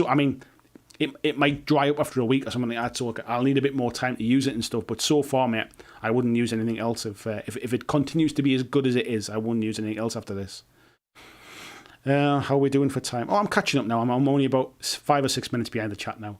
Dirk says, for basing, I buy bird sand. I already had some small pebbles in it. That's what I used the last time, mate. I've got a big, massive tub of it. I basically used it, put it through a sieve. I got like bird sand because it sometimes has little bits of like, it looks like bits of bone or bits of kind of shell type stuff in it. So I sieved some of that out, but it's quite fine as well compared to normal sand. But it did have some bits of kind of like pebbles and grit in it. It just gives it a nice texture. Simon Dave says, Horus Heresy has some brutal cost. I bought some minis just to paint. Thought I'd try the rules, only to find the rules and campaign book can be £70. Yeah, I think now's as good a time as any to talk about rule books and updates and things. Like, obviously, depending upon the game that you decide you want to play, if you're used to playing a game, Infinity, because we've been talking about it tonight, Infinity is a good example of, if you're used to playing Infinity and the rules are free online, all of the stats for the models are online, there's a free app that you can use for an army builder, and it gives you all of your stats. Any updates that come out are all free. If you're used to playing that game and then you think, oh, I'll try game X, let's say 40k for example, and then the rule book is $40 or £40 or $50, and then you realise that chapter approved is where all of the points are, so you need to buy that. and then you realise that you need a codex, and the codex is £25, and then you realise the army that you want to play has a supplement which is on top of the codex. These are sometimes hidden costs that people don't necessarily always realise if they've come from one particular game into another. And like it or hate it, I don't. It doesn't really matter which it is. It's not going to influence. It's not going to change the way that each individual company does their business practices. But I think having your eyes open before you get into it, knowing how much money that you may have to spend. I mean, there are always kind of nefarious ways to get this information. Be that kind of sort of PDFs online, borrowing things from friends. You can also get second-hand stuff as well. Don't forget, but some games like 40k can update quite quickly when it comes to rules and codexes and things. And I think it can be a hidden cost if you don't go into those games with your eyes open. So yeah, no matter what the game is, it doesn't matter whether it's a game that's hugely popular like 40k. It doesn't matter whether it's a game you've never heard of before and it's the new kind of latest kid on the block. Just being aware that sometimes, you can buy a rule book that is very quickly kind of not out of date's probably right, actually. If there's a lot of errata that comes for a particular game very soon after a rule's becoming available, that you've essentially got a rule book where sort of only 80% of the rules are relevant now and you've got to keep referencing other stuff. It might not be a hidden cost, but it might be something you weren't expecting for a game when you're used to getting free rule books. So yeah, it's a case of going into it with your eyes open, as opposed to kind of as it being a hidden cost. It might be a hidden cost if you weren't expecting it. Super Pumpkin Man says cloud watching is a free hobby. Unless you get into cloud watching and you realise the best clouds are in a different country, you have to travel to go there, and then you realise actually if I bought these binoculars, they make the clouds look even better. Or what about if I bought a camera with this certain filter on it that makes the clouds look fantastic? That's how it starts. Pomsy saying cat litter is another classic example for basing for Uncle Adam. Yeah, I've heard of cat litter being used as well, mate. VJ saying for cheap hobbying, Google Power Hammer. Yeah, I think we talked about that a couple of weeks ago as well. It's I hate the name. I'll be perfectly honest. I think Power Hammer is a horrible term, but yeah, I get the meaning behind it. Carol says table reserve is around $2. Plain is $4, or you need to buy a unit box. When you make $450 a month and slowly build an army, you need paints. It adds fast. I tell you what, mate. I think it's wrong that you have to pay to reserve it and then pay for it. I think that's terrible. Surely if you had to pay for the table up front, I get it. And then when you get there, basically your reservation fee is your table fee. But you shouldn't have to pay to reserve it and then pay to play on it. That's terrible. Luke said, he did before he jumped off the top of my screen. He said, I used to play golf and you would see people always spending money like it was about a tournament at Tiger Woods. In reality, time playing was the best way to improve, not a fancy bowler club. I used to play golf as well, mate, and it's a relatively kind of wealthy person's game to start with. It's not a cheap game to get started in and stuff. However, people, because of that, there's an element of keeping up with the Joneses as well. Everybody wants the latest kind of ping clubs or the latest Callaway driver, and everybody wants to kind of look the part on the drive and on the course with a fancy kind of foot joys on and all that kind of stuff. I think sometimes it's not even about, and I think it's the same in our hobby as well, to be fair. Sometimes it's not even about making you a better player, or it's sometimes about, look what I've got. I think there's definitely a kind of a keeping up with the Joneses effect sometimes in hobbies. Peter says, pets and kids are not similar, mate. My dog can time out in the kennel. Paul says, you can easily do Dead Zone for less than 150 quid. 2 factions, rules and scenery. For less than 150 quid. Yeah, I wouldn't disagree with that, mate. Yeah, you definitely buy your starter set. You have to buy some more terrain, I think. But yeah, I wouldn't disagree with that. Pomsy says you need some smaller grit sand to go along with it, but definitely, mate. Paul says, I guess takeaway message from this is understand the hobby before you jump in. Yeah, definitely, mate. I think, like I said before, if you're brand new to the hobby, understand that there's more to it than just buying a few minis. And if you're jumping into a new game, understand the full cost. Like, for example, I would say something like Marvel Crisis Protocol is a good example of a game where the starter box actually isn't too badly priced now with some discounts and stuff, but the individual models, and I know everybody says, oh, but they're bigger scale and you don't need many of them. Some of those models are like 30 quid each. That's expensive for individual models. And I think if you are of a collector mindset and you feel like you need to kind of buy new stuff all the time, some games are much more expensive than others. There are hidden costs in games when you, like 40k, for example. If you're not used to paying for rules and you're not used to chapter approved and you're not used to codexes, there are hidden costs in 40k. If you're like, I'm trying to think of another example now. Like Infinity, as I said before, if it's something you want to start playing at home, you will realise it is a very different game if you don't have enough terrain for that particular game. Christian sharing the link to Goblin Gaming there as well. Thank you very much, mate.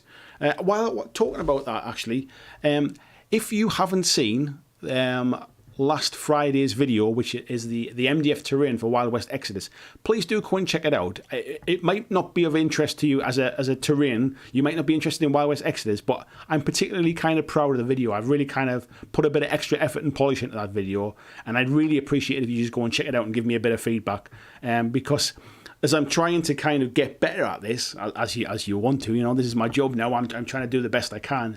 I'm trying little bits of different things, and feedback really helps. So it might not be the subject that might have interested you to click the video and to watch it, but I'd appreciate it if you did, just to kind of give me some feedback and tell me what you think of the video as a whole. So yeah, thank you for that. Mr. Trainer says, Jesus, just up, lads, lots of night work and walked home nearly 2 hours this morning and awake all day. I need a steak in bed. I think you just need bed, mate. Never mind a steak. Chuck and Deb saying, hobby is well worth it. A lot of enjoyment, a lot of sharing tabletop with friends and family, a bunch of relaxing, painting, crafting in the quiet of my man cave. Sold. I agree, mate. I love this hobby so much. I ended up kind of diving headlong into a YouTube channel, and now it's my job. Now this is what I do for a living now. I completely agree with you. The hobby is well worth it. It's so good. If you go back to my stream about mental health, it's hugely important when it comes to mental health and switch off and having something to focus on. I can't say enough good things about it. I just want to make sure that people are fully aware when they're getting into something new. Phil Tallhurst is one of the reasons you subbed to Conquest for the terrain. Yeah, that was pretty good for that, to be fair, mate. Carol says, Infinity is a nice game, but I can't use 40k or AOS terrain with it. You kind of can, but I know what you mean. I know technically you could, in the same way you could use Coke cans and biscuit packets kind of thing. But yeah, I know what you mean. Miniature Adventures says 3D printing is starting to help lower the cost for the hobby, I feel. I think 3D printing can, and I say can in inverted commas, can be a hobby in itself if you start to get down the rabbit hole and get sidetracked with it and stuff. If you know exactly what you want and you're just buying the files that you need and you're printing stuff off and you can sort of print just what you need, I think it can be cheaper. But yeah, you really need to know what you're buying it for. If you're buying it for printing minis, if you're buying it for, like, for example, if you wanting to print out minis to make an army, like, the files are not particularly cheap. If you were to buy, if you say I don't want 2 minis the same in my army, that's going to get expensive, kind of thing. So again, just go in with your eyes open. I think over a longer period of time, the entry point's not expensive these days. I mean, I saw the Elgu Mars on Amazon, I think it was today, for £190. It was less than £200. I was so tempted myself to pick it up. Mr. Trainer Guy says, I don't know if this was mentioned, but maintaining your brushes is a big one. A lot of people go through brushes like candies. Yeah, I mentioned it at the start, mate. I think, if like I said earlier on, if let me just check something. If you don't have brush soap, buy it as your next hobby purchase. Without a shadow of a doubt, it'll save you money in a long time on your brushes, and your painting will improve because your brushes will be in better condition. Peter says, on terrain, the rise of MDF terrain has made collecting different scenery sets much more manageable. Yeah, I agree, but I think, like I said before, I think the storage is the issue. I'm kind of running out of space now to store bits of terrain and stuff. Peter says, you're confusing spray cone angle with particle size. All are related to both pressure and solvent type percentage. You must know more about it than me, mate. All I know is I turned the pressure down and it was better. And it's still the same airbrush. True, work versus cost. See where we're up to here. Adam says it's good to know how deep the rabbit hole goes, into the side of the hill or all the way to Wonderland. Yes, mate. Lord Maiden says, do you mean a previous version or edition? I think if we're talking about 40k there, mate, as I was before, I mean any really. I mean, if you're getting into 40k now, 9th edition has just launched. The rules kind of, right, okay, we're going to have the same rules for a while. But there's also going to be a huge turnover in codexes coming up now as well. So if you're just getting in, like there are people complaining, like, I've just bought a codex and now you're telling me that it's going to be replaced. And it's like, either you weren't listening because GW said there's a new edition coming and everybody knew there was new codexes coming, or you're new to this and you didn't know. In which case, that goes back to my original point about kind of going in with your eyes open and stuff. So not necessarily like editions. I just mean sort of getting like the churn of all of like chapter approved is every year. Codexes can be quite frequent, to be fair. VJ says, yeah, no, you weren't a fan of them, and I agree it's not great, but economically challenged Hammer doesn't really have a roll of tongue. I don't like the idea of saying that somebody is like, they don't have a lot of money, therefore poor Hammer is for them. It's almost a bit of a derogatory term. I'd rather it was called kind of like, I can't even think. There's got to be a better name, but yeah, poor Hammer can't be good. Dirk said, I just wondered what good taste in music Andy has, and then I realised I have another YouTube running. Thrifty Hammer. See, that's a bit more. Like, Thrifty Hammer will be a better name. Busey says, it's too hot to eat. Beer only. I could do with a beer now, mate, to be fair. Lord Nova says, Marvel is overpriced. I think it's... I just think it's expensive, mate. I mean, there's no two ways about it. Compared to other games, I know you might need less stuff, and I'm not suggesting that it's not worth the money, but I just think compared to other stuff, it's quite pricey. Luke says, I like Crisis Protocol and have lots of it, but anyone tells you it's not an expensive game is lying to you and themselves. It's still a bloody good game and a very good entry point in many ways. Yeah, that's kind of my point. It's not that it's like, I think it's a perception of value as opposed to expensive.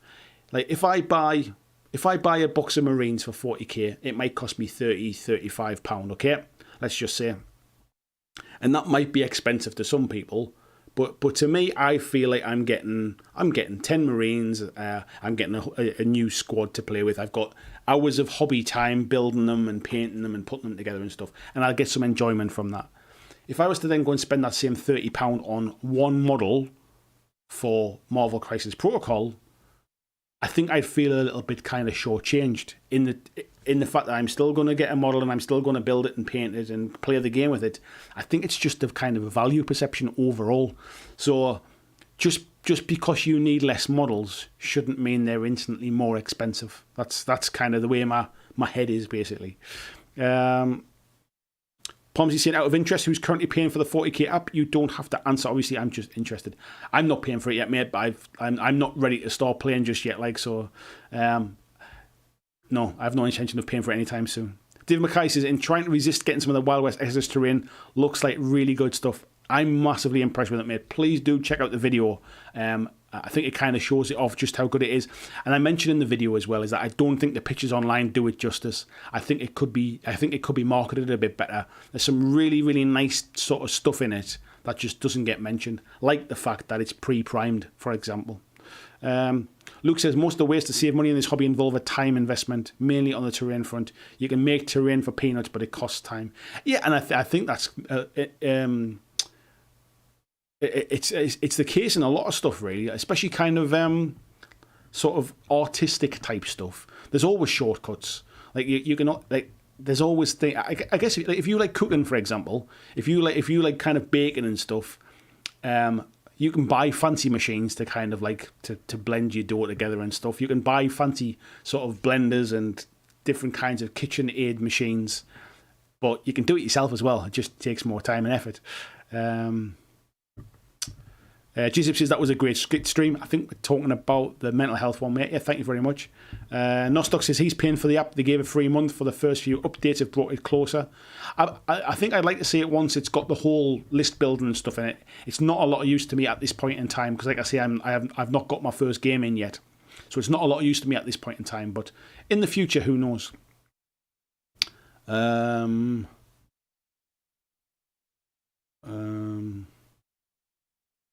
Where are we up to? Vijay saying maintenance is key to thrifting hobby in general. Yeah. And Vijay says agreed, MDF terrain can lead to overbuying and lack of storage space. Been there, done that, end up giving a bunch away. Peter says, all right, going to bed. He's up at 5 a.m. last day and then on to 26 days of leave. Nice one, mate. Enjoy that time off, buddy. Scott says, night, Peter. I'll catch up tomorrow with the rest of the stream. Take care, mate. I will speak soon. Paul says Dead Zone starter set 50 quid, 2 faction boosters 60 quid, Battlefield Ruins scenery pack 25 quid. That's a total of 135. Budget hammer. Yeah, I don't think you're far off there, mate. What I mean is like, yeah, it's not that expensive a game to get into. I think there are other games that are cheaper to get into as well. I don't think it's exclusively Dead Zone's the cheapest game to get into. Some of the videos I've done about like sort of 10 miniature games for beginners. There's some great games in there that really kind of give you everything you need to play as well. In theory, you could even say something like Walking Dead starter set, which you can pick up for like 25 quid, has everything you need to play in it. So, but I get what you mean when you start to talk about Dead Zone stuff with faction there, with like terrain and stuff as well. Luke says Tesco value hammer, budget hammer. Budget hammer is better. I like that one. I just don't like the idea of it being called poor. That it has a negative connotation. Thank you, Christian, for sharing the Facebook community there. Appreciate that. Big budget hammer. Speaking of Dead Zone starters, Tim Kelly, did you get to the post office? Not yet, buddy.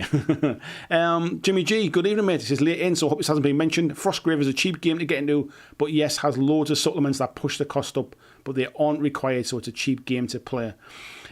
It's less about specific games, mate, but you're right. It's the problem comes is if you get into a game and you think, oh, it's cheap to get into, and then the people that you play with are all playing supplements that you don't have. Sometimes that can be a hidden cost. Tim says, back in the day we sprayed yogurt pots black and green, used them as Eldar houses. See, but at least you painted them, mate. That's the difference. Luke says, I think slow grows are a great way to save money as you take your time a bit more and probably calculate the next purchase more. Do you need that unit? Will you use it? Yeah, that's exactly how I did my Kings of War, mate. I didn't go and buy a full army in advance. I painted a unit. I bought the next one, or I bought the next couple, and when I'd painted one, I'd buy one for when that one finished and stuff. I think that's the way to do it.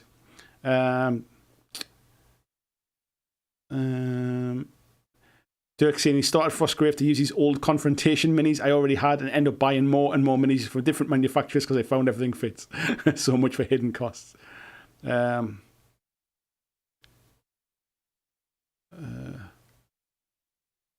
VG says choc is like what a tattoo girl said. When we talk about chocolate. No idea, mate.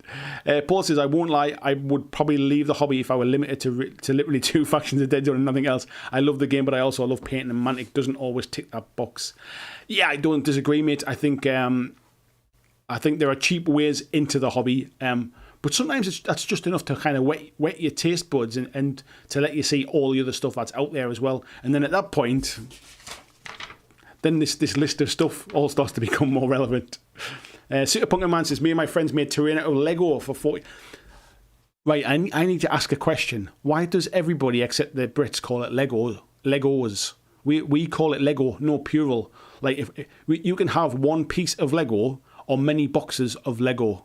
We never say Legos, but I heard it I tell you where I heard it for the first time, in the Hellboy film. The guy that plays Hellboy says Legos when he's sitting in the back of the truck, and I thought, why has he said Legos? And then I started to hear it everywhere. Phil Toller says, because we call them bricks. They're still bricks. We would say bricks. One Lego brick, many Lego bricks. We would still call them many. If, I don't understand why they call them Legos. Do you have, is it, so if you had one piece of Lego, would you call it a Lego? Luke says, because we read the name as it's written. I've never understood it either. Yeah, it's something that only kind of occurred to me not that long ago. Super Man, I cannot answer. We just do. VJ says, when it comes to Lego, has anyone played Brick Wars? No, I haven't, mate. William Jones says, because you never step on only one Lego. Andrew says, another hidden cost when your wife finds out you spend money on models, so you let her buy yarn. Yeah, you have to buy forgiveness presents. That's it. Super Punker Man says, one is a Lego, more are Legos. Yeah, not here, mate. In the UK, it's always Lego, no matter how many you have. Yeah, one sheep, many sheep. Exactly. Thank you, Adam. Nostox just said Lego is like sheep. Yes, you are completely right. So Adam, is it an Australian thing to call them Lego as well, or do you call them Legos? Lord Maiden says Guild Ball was £20 for a team of 3 miniatures, £20 for the mat, and £10 for the team dice. This was at the start. Malifaux was £50 for a box of miniatures, a deck of cards, and the rule book. I mean, Guild Ball's a good example, not only because it just kind of got killed off today, but like their starter set was about 25 quid at one point, and you got 2 teams in there, plus the board, plus the tokens, plus the dice. That was a really good starter set, that one. Luke Pryor, multiple bricks, yeah. Vijay says, because Americans tend to call things by their brand names for the item. Well, I don't think that's an American thing. I think everybody calls stuff by brand names. Like we say things like Hoover, and we say things like a Bic Biro. We still call things by brand name. It's the plural of Lego that I've never heard before until recently. Christian says the official plural of Lego is Lego. Thank you very much, mate. Yeah, Luke's saying Guild Ball might be cheap now. Yeah. Or bloody expensive with one of the two. Doug Schumann says, is Guild Ball dead? So, yes, let's talk about how we're doing for time. Yeah, it's a good time to talk about it because I think we've run the course for the main topic for tonight. So essentially, go into stuff with your eyes open. Like, make sure you know about what you're getting into before you start spending money, basically. Yes, Guild Ball. So today, Steamforged Games announced that they are essentially not killing the game, because the game will always be there. Nobody's coming around and stealing your toys. But they are no longer going to make any models for it. They're no longer going to support it from a competitive play perspective. They are not continuing with rules and updates and that kind of stuff. They said they always intended to Season 5 was always going to be the end. So they were ramping up to that kind of point. They had a couple of minor factions that they were going to do this year. Then COVID hit, which basically stopped them working together in the same building. It stopped kind of some of their production out in the Far East. So they decided to pretty much just kind of cut their losses and call it a day now. Some people are a bit up in arms about it. Specifically the main Guild Ball community, because they feel that the Guild Ball creators and the company Steamforged have blamed the competitive nature of the game on its downfall. Now, if you haven't read it, please go and read the official statement, and that will tell you. But essentially, what they've said, and I don't disagree with it, if I'm honest, is what they've said is that the game has become so competitive now that as a new player, you will get your first game, your demo, and you'll win that game, because people always win their demo games to get them hooked. And then you'll spend the next 100 games just getting your backside kicked, because the game is pretty fine-tuned. And at a high level, if you play against somebody that's just got more experience, it'll be a bit of a negative play experience, because the game will be over with quite quickly, and you won't really know what you've done wrong. You just haven't played enough games. You're not experienced enough yet, and that's because the game is primarily very competitive, and that's where it's ended up. That makes it quite difficult for new players to get a foothold in. So that's one thing. Let's put that to one side for now. The next thing is they decided to do a bit of a survey of the community to understand what some of the issues were, what could they do to change it, how could they make it more accessible to new players. And the feedback that came back, and I'm paraphrasing here, so please, this is not what it says, was that basically the current community didn't want the game to change to make it more accessible for newer players. They liked the game as it was. They didn't want it to change. So Steamforge then basically said that, well, we know that if we change the game, we're basically destroying the kind of the community that's already there. So that's another reason why it's kind of run its course a little bit. Another thing they said was that basically anything new that they release now is instantly met with one of two things. It's either met with, this is overpowered, you need to nerf it straight away, or this is so underpowered, there's no point in buying it. X model or X and Y model already does this, but better. And they said that essentially it's become so competitive that anything that, from a narrative point of view, anything that's just there for a bit of theme, for a story, just because it's a cool model, is instantly kind of dismissed now. And that's become a problem as well. So I think all things considered, it has got to a point where after 6 years, it had kind of run its course, I think.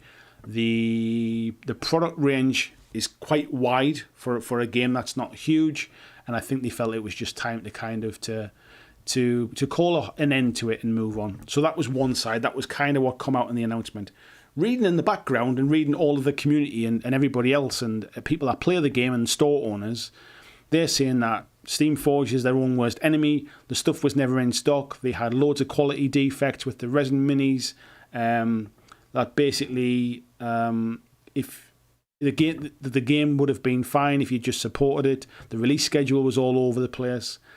So I don't think we'll really get the full picture of exactly what's gone on. My gut feel and my personal opinion, and I stress personal opinion, this is not facts or anything like that, is that essentially as a business, Steamforge have moved on a long way from Guild Ball. They kind of grew up cutting their teeth on Guild Ball and went from basically 2 or 3 guys designing a game to a company employing lots and lots of people now, and with investors in that company. I think what they've realised over that time is the time and effort it takes to come out with a new faction for Guild Ball, the money that you invest in that, to then basically get a load of grief from the community because it's just not competitive enough. It's either overpowered or it's underpowered, and if it's neither, if it's just balanced, people tend not to buy it because it's just, well, it doesn't do anything my normal one doesn't do, kind of thing. I think they're finding now that actually the money, because they're then selling this new stuff to a very small market, just Guild Ball players, if you like. They're far better off putting that time and energy and money and the kind of resources into a new game, a new IP, like Resident Evil 3, like Devil May Cry, like what's the new stuff they're doing? Peaky Blinders, like the new Dungeons and Dragons stuff that they're doing, which is the something Encounters, Epic Encounters, I think it's called. I think they just, as a business, and let's separate the community and let's separate the game from this, purely from a business perspective, they get a better return on their investment of time and money by doing a new game. And I think potentially more and more companies are doing this. It's not just a Steamforge thing, so it's not worth kind of bashing Steamforge for it. Other companies do it too. Mantic do it too. Why else would Mantic be doing an Umbrella Academy game? Why would they be doing a Hellboy RPG? Why would they do The Walking Dead, for example? I think a lot of companies now are starting to see that rather than basically supporting a game that has a really loyal but relatively small community in comparison to, say, 40k, like if I make a new team for Guild Ball, it will sell X amount of models to a portion of the Guild Ball community. If I make a new game, it will sell to thousands of people on Kickstarter, for example, with no risk, basically. And I think more companies are starting to kind of see that as well. It's becoming much more like a board game mentality of make a game, maybe make an expansion for it, move on, do another one. And I think more and more games, maybe not from the companies like kind of who are, maybe not from 40k perspective, like not from GW, although they do it with certain stuff. But I think things like 40k basically generate so much cash. They can sell whatever they make basically for that kind of stuff. But when it comes to some of the smaller kind of games, sometimes they're just created in order to support like new terrain or something like that. I think more and more companies are now changing that model now. And I think they know that people move around. If it's not 40k, I think people move around between companies. People move around games. They don't necessarily hang around playing the same game for too long. Something new and shiny comes along and everybody moves. And I think companies know that. So investing kind of very heavily down one path and supporting a game for a long, long time is not always financially the best way to keep a business on track. So as much as I can sympathise for kind of Guild Ball players, and I'm sure the community is hugely sort of upset's probably the right word. I'm sure they're upset and maybe even angry about it. From a purely business point of view, I think we're going to see this more and more. I think that's exactly what's going to happen.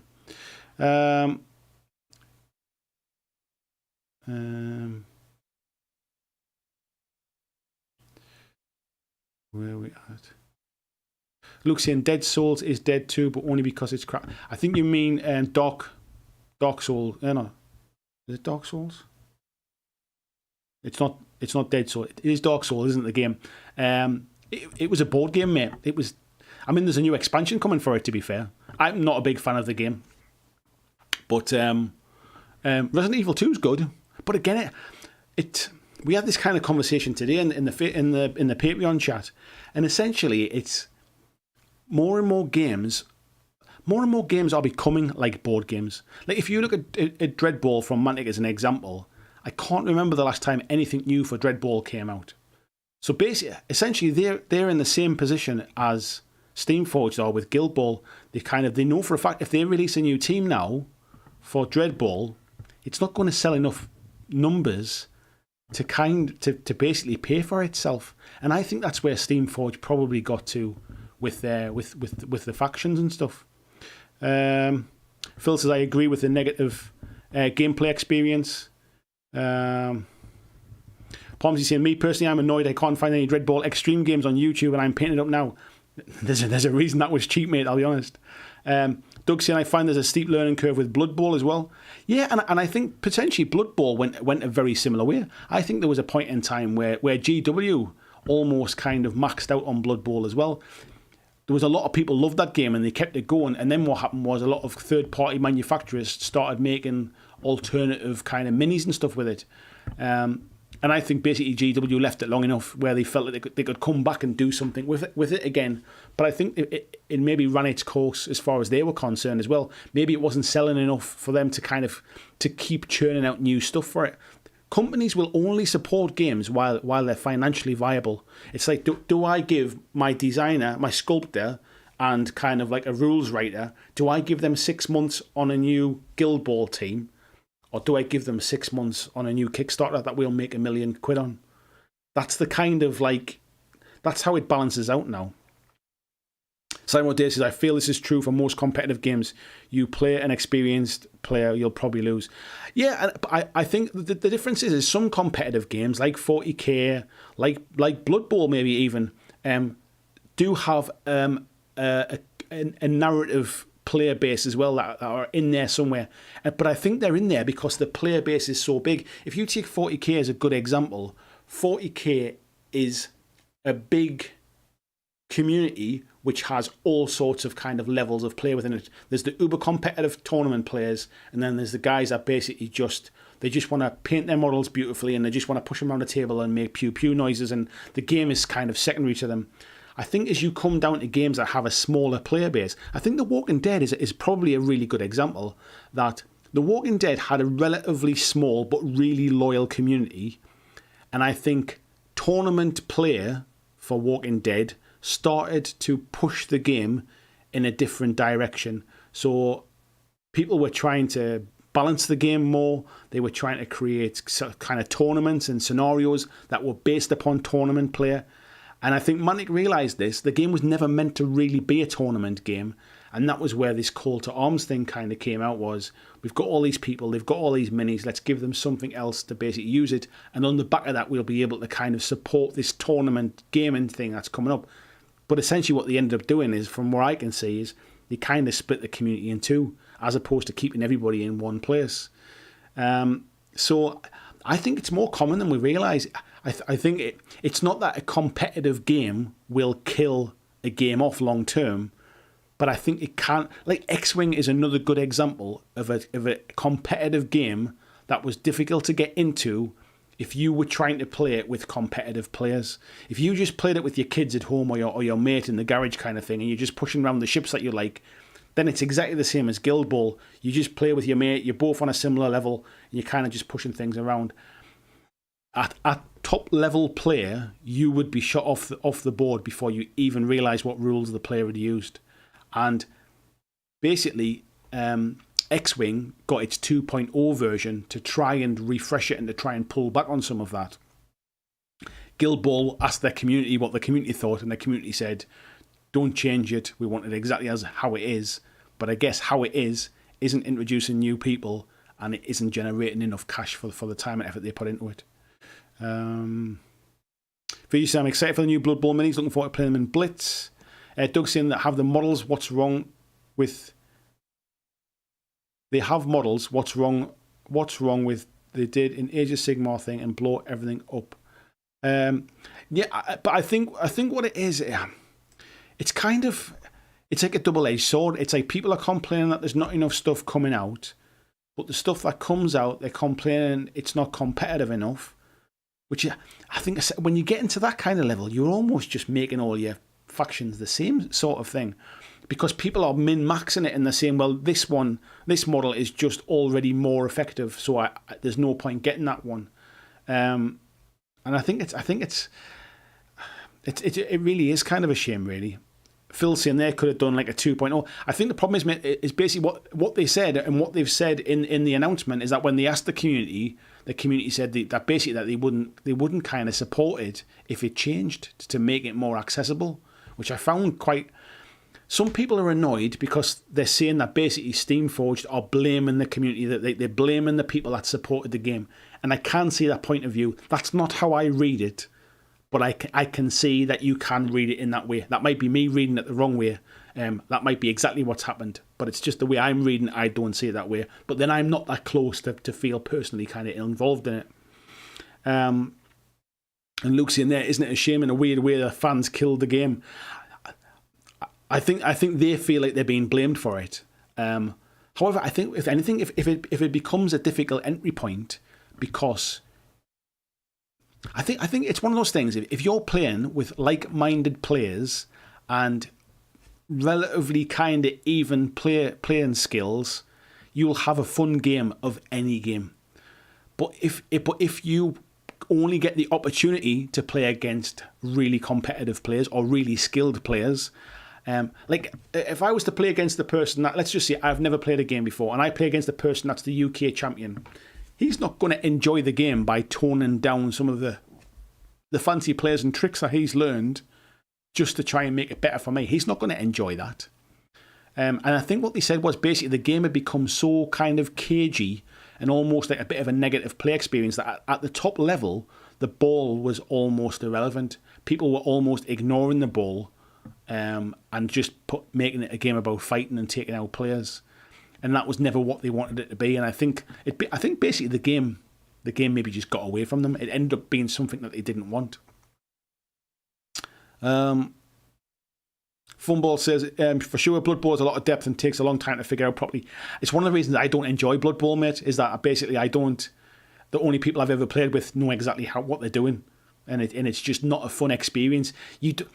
I find Blood Bowl very much like I find kind of online first-person shooter games now.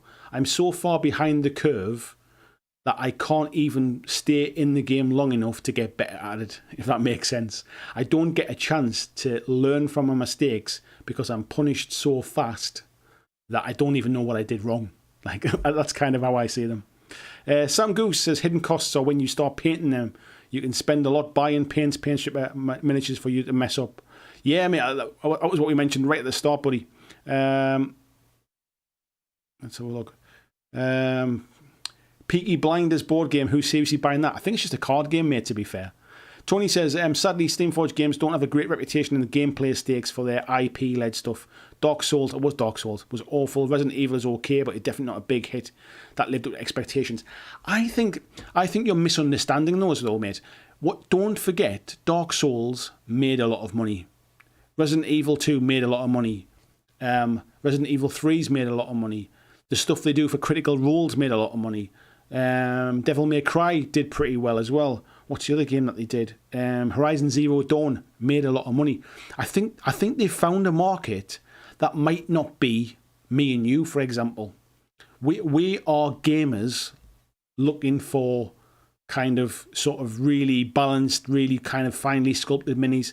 And I think potentially the market for these other games are potentially video gamers who are saying, oh wow, I didn't realise there was a Dog Souls board game. Look at how fantastic those minis look. I think they're actually accessing a completely different customer base than people like us. And it's all right, people like us kind of moaning and complaining about it. We might not be their target audience anymore. And that's potentially what people have to kind of realise. Now, I've got the God Tier stuff there to kind of to have a look over and to do a review of soon. And I think God Tier is the game that they hoped would replace Guild Ball anyway. I think that was really where that business model was going. And I think things like the COVID-19 shutdown has kind of put a few sort of a few sticks in their spokes and slowed them down. People haven't been able to get together to play the games. They've not been able to get together to kind of develop the games. They've been building like Tabletopia modules and stuff to try and get play testing in. So I just think that they have ideas that might be branching out to a different audience. VG says, frankly, I don't mind the game wrapping up as long as they release all the factions, teams that were coming, etc. Plus, always leaves room for homebrew rules. I think there's basically two teams, mate, that they were, or maybe four potentially, that they were going to do, but they're not going to do it now. So I don't think the last ones are coming out. Fumble says Blood Bowl was practically dead for a decade or so, being kept alive by the community, and that's the same for any game. I think that's the same for any game, more to be fair, mate. If let's take Warhammer Fantasy for example. If there's a community big enough to keep playing it, it'll stay alive. If Guild Ball community still want to embrace it and almost take it for themselves the way the Blood Bowl community did, then Guild Ball will continue to survive. Like, people will develop like rules for it and they'll tweak things. If the community still wants to keep that game alive, that'll be what's interesting. That this community that apparently kind of killed the game, are they the ones that keep it going, or do they all just desert it and basically just kind of burn all the toys? That'll be what's interesting. That's what will be kind of stand out about it. Where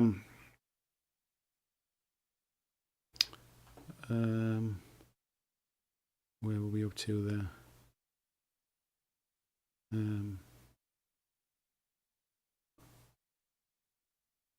Pomsy saying, yeah, Peaky Blinders, I can't believe that. Yeah, like I say, mate, it's just a card game, mate.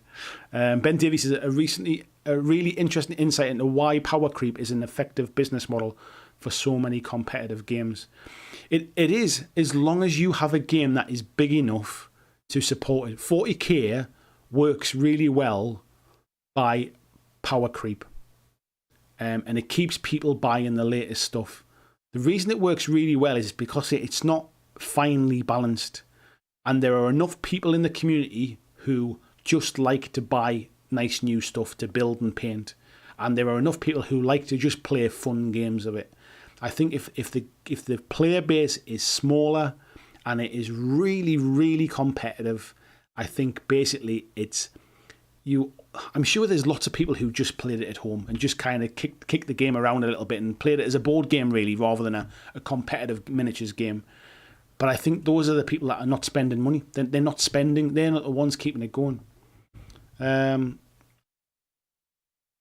Phil saying maybe the community will pick up Guild Ball support if there's enough demand. Blood Bowl was community supported. Another big Blood Bowl update coming later this year. Yeah, like I said before, mate, I think it'll be interesting to see what they actually do. Because I'd be surprised that I get the impression most of them are just going to walk away from it. But it'll be interesting to see if they do. Tony says, yeah, Guild Ball is simply a victim of the law of diminishing returns. Most games eventually will. Exactly, mate. I completely agree. I mean, part of me actually is quite sort of... I think Steamforge did a brave thing by announcing it, because they could have just gone quiet on it. I think Dreadball is a prime example. We've just been talking... Somebody's just mentioned in the chat there about Dreadball, I just saw.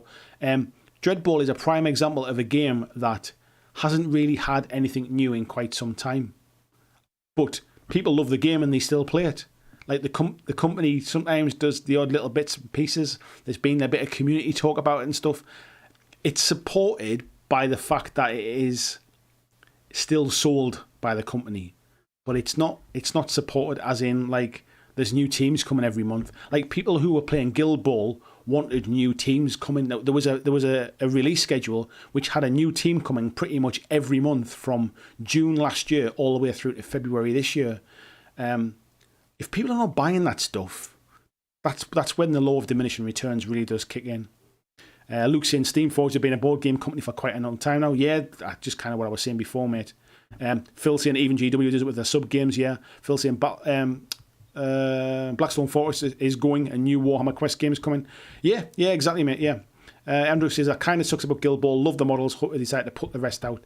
I think they've already said today, mate, that they're not going to put the rest out. I think their original plan was to put the rest out.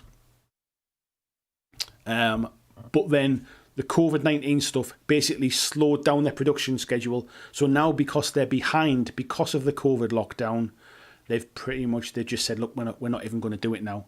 And I think, unfortunately, there's a few of their staff members have been made redundant as well because of this. So sadly, some people have lost their jobs because there's no longer a game for them to basically work on anymore.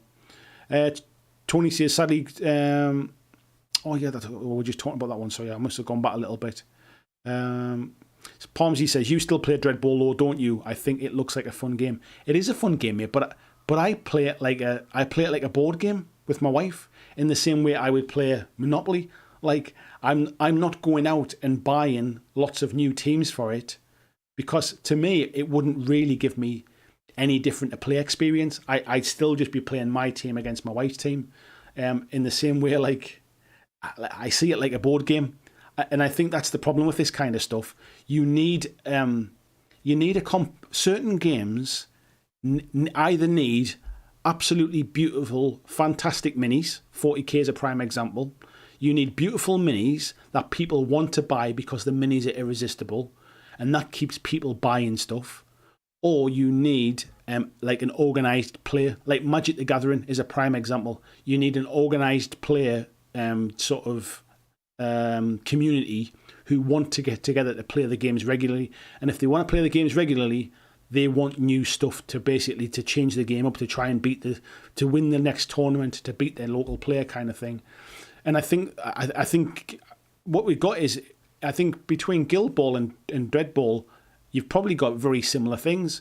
The difference is that Dread Ball never got to critical mass at the competitive level, and so nothing new gets released for it, but it's still supported.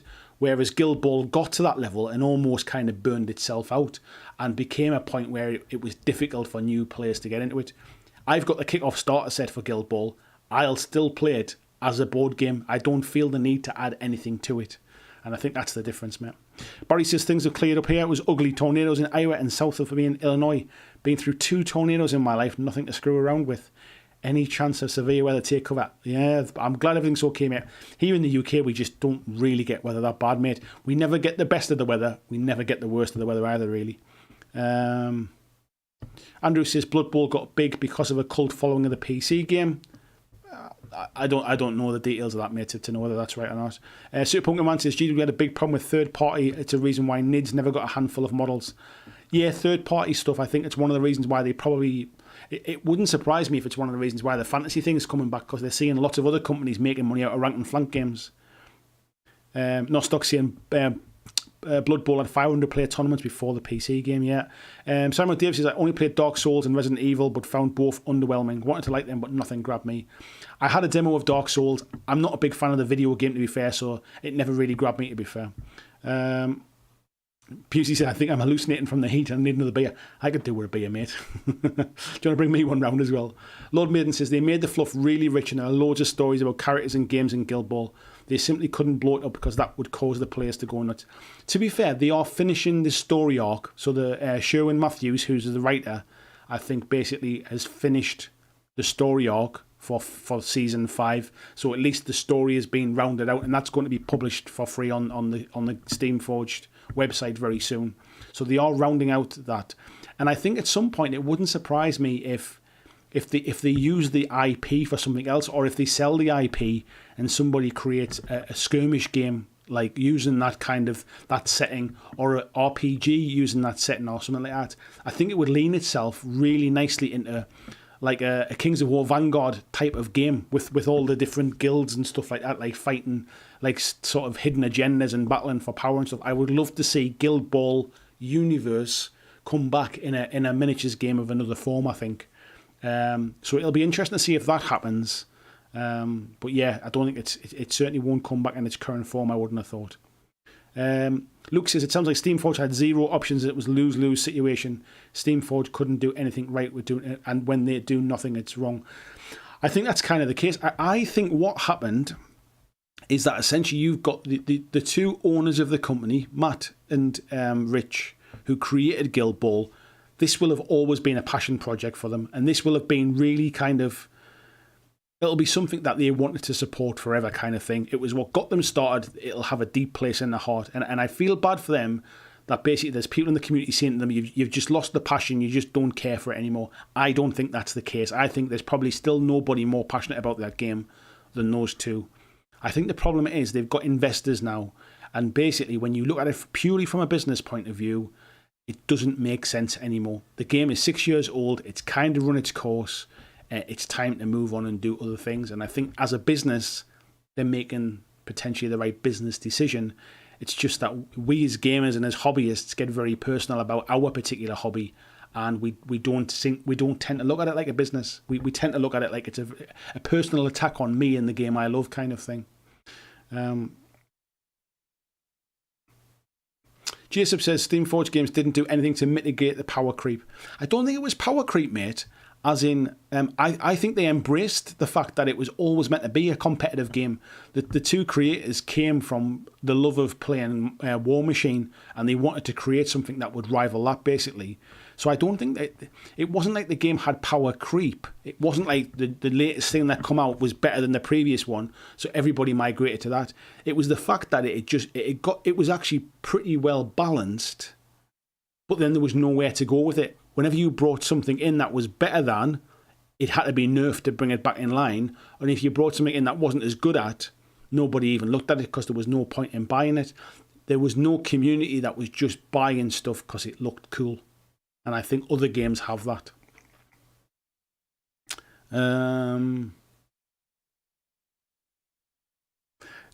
Jason said, GW, we're killing Fantasy Battle because rank and file doesn't sell. Other companies fill the void and make bank. I think the other side of that one is something that you have to take into consideration is what's making bank for GW and what's making bank for, let's say, Mantic are two very different numbers. Like when you've got shareholders and you've got like 1,000 employees in your business, making profits are very, very different. Like if me on my own doing this business, if I make, let's just say, let's pick a round number. If I make £20,000 profit this year, I'm not going to make anywhere near that. That's why I've picked that number. If I make £20,000 profit this year, that is a lot of money to me, right? £20,000 is phenomenal money, right? If I was a business with 900 people, £20,000 profit doesn't go very far, and it's probably not worth the hassle. So not when you can do something else and make more money. And I think that's how we have to kind of weigh that up. I think things have changed a bit. I think there's been enough time away from rank and file for GW to come back and make something. But I don't think it's necessarily as cut and dry as that one. CDR McNeil, good hello, because good morning from Japan. On the issue of potential hidden cost, one that recently encountered is transport, bags, foam. Unless you're playing at home, it rapidly becomes necessary. Yeah, I picked that one up, mate. Is that essentially if you're going down to your local hobby store, if you're going to tournaments, if you're travelling between different countries even to go and visit conventions and stuff, it's not cheap to carry your minis about, mate. Pomsy said, I just feel sorry for anybody who ordered Guild Ball yesterday. I can't imagine that's many, mate. I think that's half the problem. Tony says, it was all going downhill before the ex-Hasbro guy came on board, and it's forced them to a more corporate direction. I think that's the problem, mate.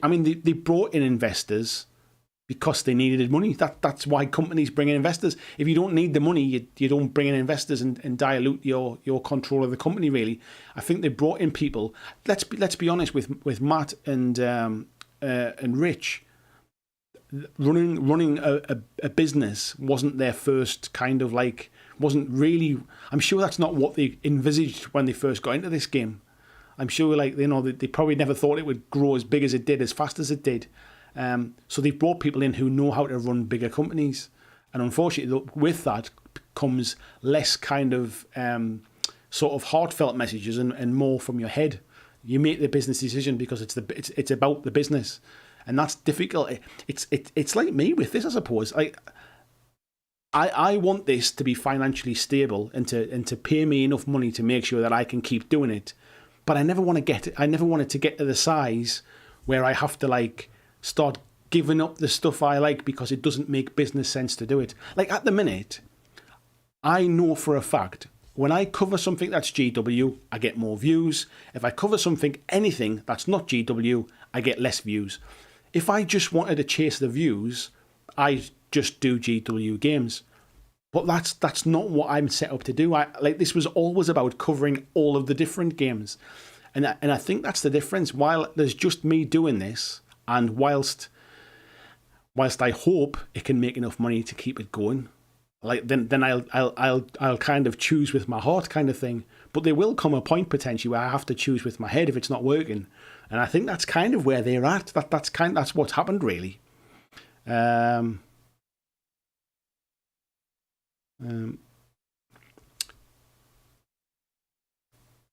Pomsy saying, you must have made 20 grand in YouTube donations easily. I tell you what, mate, you'd be lucky if I've made 200 quid in the 4 years I've been doing this from YouTube donations. You'd be surprised, mate. Simon Dave says, cheers for the stream, Andy. Check later, bud. It's bedtime. See you, mate. Thanks for coming in. Adam says it's not cheap to carry my minis around the house. I'm forever dropping them. Peter says, I believe GW games development is much better nowadays and they seem to support new games in a more structured way. I think it's just that the release schedules are a lot more frequent now. In the past, it used to be a long time between releases. I think now when they launch something new, they've already got the roadmap planned out. Like Blackstone Fortress is probably a perfect example of when they launched that, they'll have had in the bank or in the design bank, right, these are the expansions. If it sells well, we're going to push with those ones. And if it doesn't sell well, we'll just can those kind of things. William says, Mantic is an infantry sapper. GW is a tiger riding cavalry and cannot afford for the tiger to get hungry. That is a very good way of putting it, mate. Tony says, my local game store has seen a massive upswing in online orders for Guild Ball stuff today, funny enough. Yeah, I think obviously people they're buying all the stuff that they probably they don't want to miss out on because... I think actually Steamforge said there's going to be a sale as well, so if anybody is still interested, it's probably worth checking it out. Probably said, where I like GW is because they have serious games designers with a serious history in the business. They don't just buy the Peaky Blinders IP and make a game to flog. I think that's probably a bit disingenuous, mate, if I'm being perfectly honest. I think, like, these other companies have good games designers. Like, let's not forget. So if I take, for example...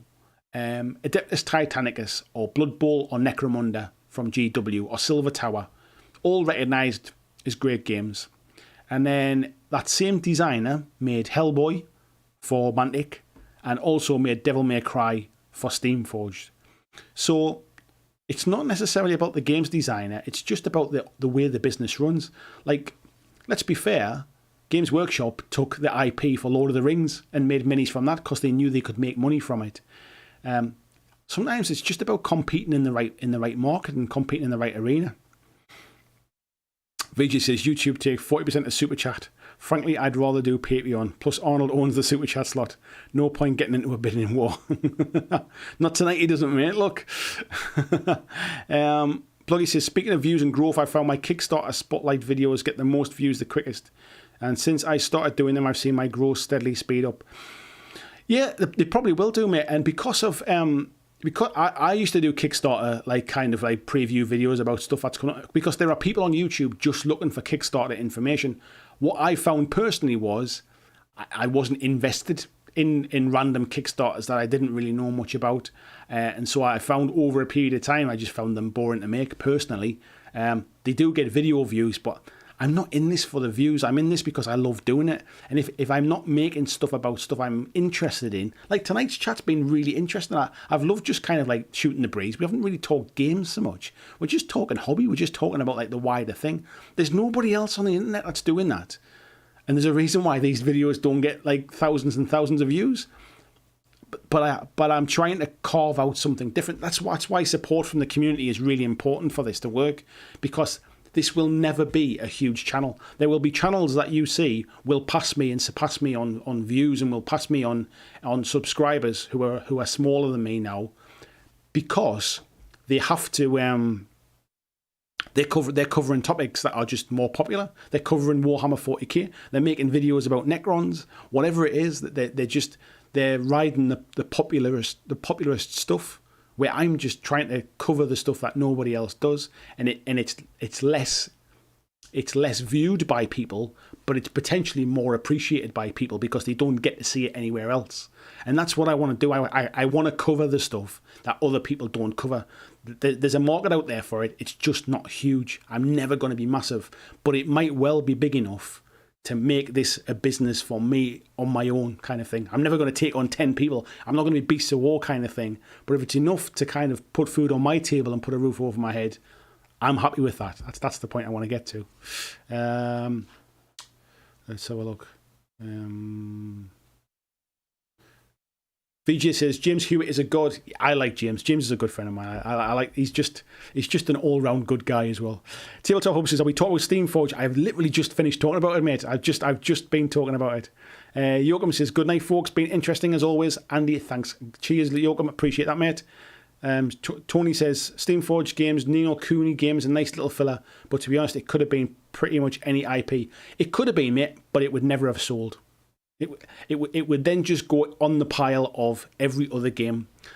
The licensors sell the games, and they sell the games to people who know the license. It's the same with Devil May Cry. It's the same with Dark Souls and that kind of stuff." Pomsy said, "I'm being flippant, but I'm talking about people like Jarvis, about what's his name, who've made games that we all love for many, many years." The problem is, mate, so Jarvis Johnson has worked for Games Workshop for his entire time, and he created Blood Bowl, and I know he had a big hand in sort of like 40k and other stuff, but he's not, and I mean this in the nicest possible way, but he's not, from what I'm aware of, he's not really pushed the boat out and created like sort of 50 other games elsewhere. There are designers that have worked for Games Workshop and have gone elsewhere and done other things.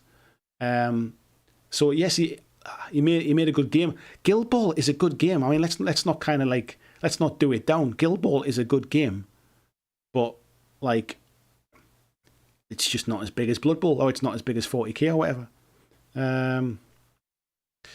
VJ says games designers are the true heroes, no matter who they work for. Yeah, and they don't get a lot of praise for it, to be fair. VJ says the world needs more games by James Hewitt. I have no idea you had a personal connection, mate. I might have to use that in the future.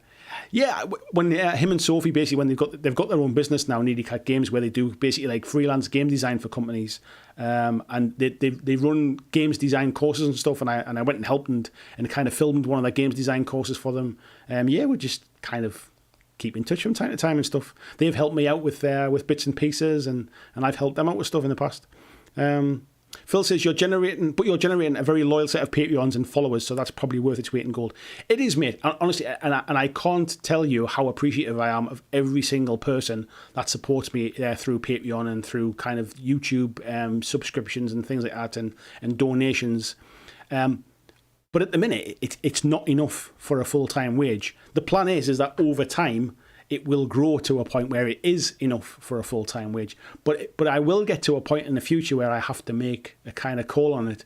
Like, am I on a fool's errand, or will it get to a point where I can make enough? And I'm not a million miles away from it, but I lose Patreons. So I might get like 3 or 4 new Patreons, but I might lose 1 or 2 as well. And that's fine. That's, nobody has to be in this forever kind of thing. But as long as it keeps going up over time to get to a point where it is sustainable, then that's the long-term goal, really.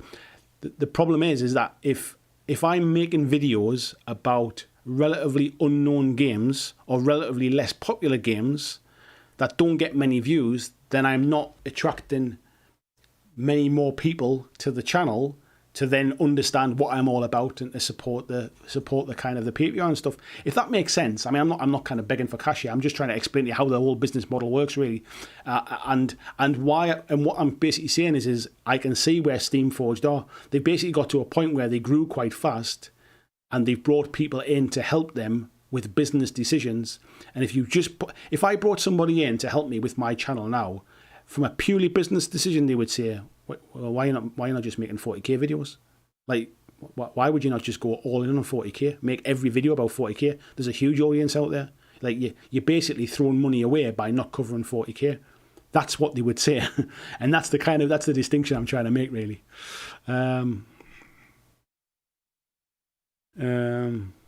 Look, he says, any of the Kickstarter videos I do are for campaigns I've backed. It's also helped me forge relationship with companies I wouldn't be able to form in other ways. No, and that's good, mate. I'm not criticising your videos at all, mate. I just found personally for myself, I didn't enjoy doing them. That was all, mate. Peter said, I bet Andy would prefer the gold. William says, don't cap yourself, just make quality views and see how it grows. My 2 cents free, what a deal. Thank you, mate. No, I'm enjoying this. Don't get me wrong. I love doing this, and I will always continue to do the stuff that I love. I just need to be realistic about it at some point in the future. And is it enough? Is it enough? Pom says, I check into quite a few streams and I've never come across a community with a friendly vibe like this. I think it's a friendly vibe, mate. I love it as well.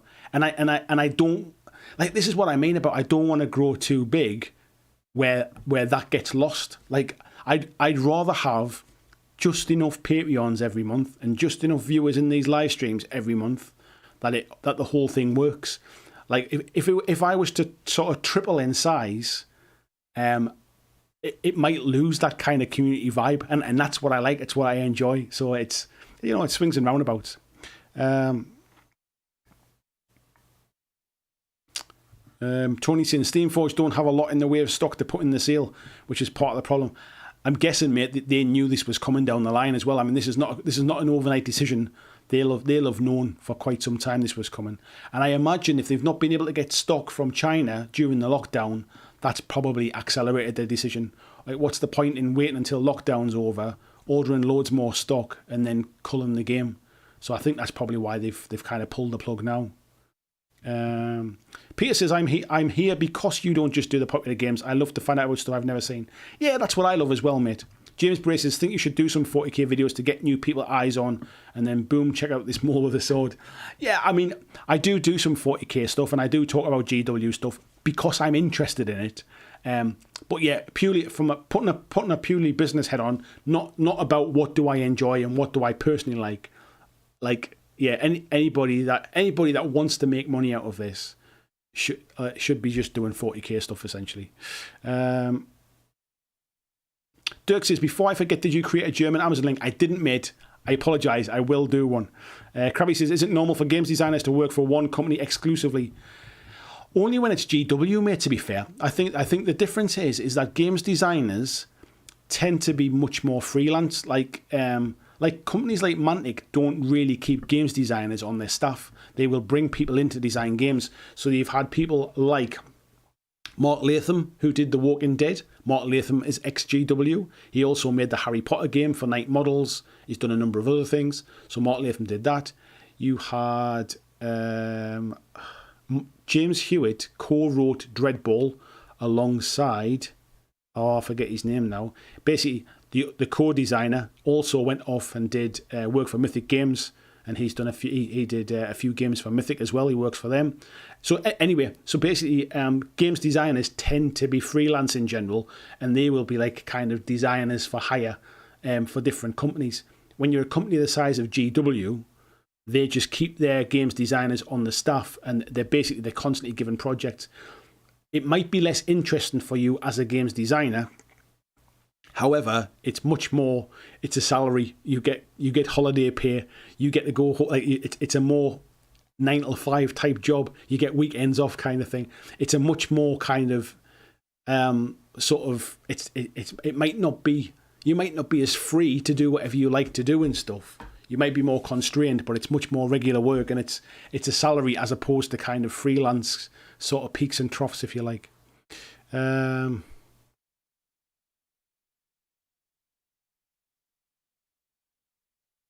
Phil says, it works for Uncle Adam, and I'm sure he gets huge numbers. The thing is, though, Phil, Uncle Adam does or did a lot of GW type stuff, and he got big early. So he got big off the back of he used to basically do stuff for Beasts of War, so he had a bit of a leg up when he first started his own channel and stuff. People kind of knew who he was.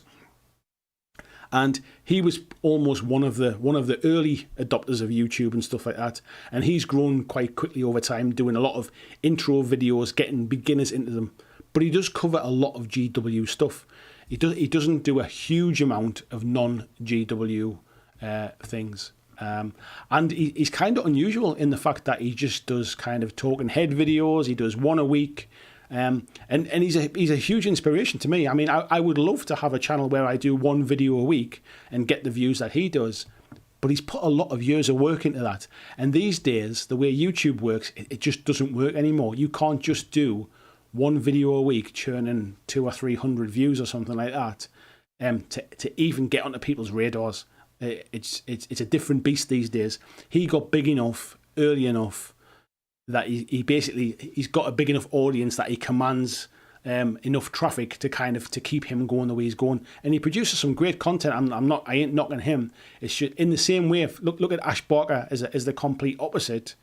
Ash Barker makes like 7 or 8 videos a week, and just grinds and does lots of games, but then hits the big games when the big games come out. Like he made a lot of 40k content before he went back to sort of doing. Like he did a Kings of War video today, for example. Where are we at? VJ says, I heard that Night Model's Harry Potter game isn't the best. The game's not great, mate, to be fair, but I think a lot of the problem come from the miniatures were really, really poor quality as well. VJ saying the Hogwarts battle game's awesome. Yeah, not the... Vijay says, did Alessio do the Highlander game for Riverhorse? He was a co-designer, I think, mate, with some other people that he has working with him. James said, I was looking at the Uncle Adam stuff today and listening to his top videos. Not a single video from the last year in his top 30 or so. Yeah, but to be fair, there's a reason for that, and it's because the longer they're up there, the more they get watched. So unless you get a real kind of viral video which will spike, most channels will be the same, really. Krabby says, for me, without the narrative, the game doesn't exist, so a person with the ability to write rules around a compelling narrative is quite something. It's like next level writing in a way. I think that tends to be why games designers don't tend to work on their own. Some games designers are really good at writing rules. Some of them are really good at writing a narrative feel to the game. There's very few that can kind of do both, really. Devon says, honestly, I found you through the Warcry videos, but I stick around because of the non-GW content. No shame in covering GW when it makes sense. And I always do that, mate. I mean, I've made no kind of sort of secret that I still sort of love GW games. I love Warcry. I'm getting into 40k now. I will still make videos about GW stuff. I'm not saying I'm never making GW videos. I'm just saying purely from a views point of view and nothing else. If all I wanted was the views, all I should do is make 40k content. That's the kind of the point I'm making.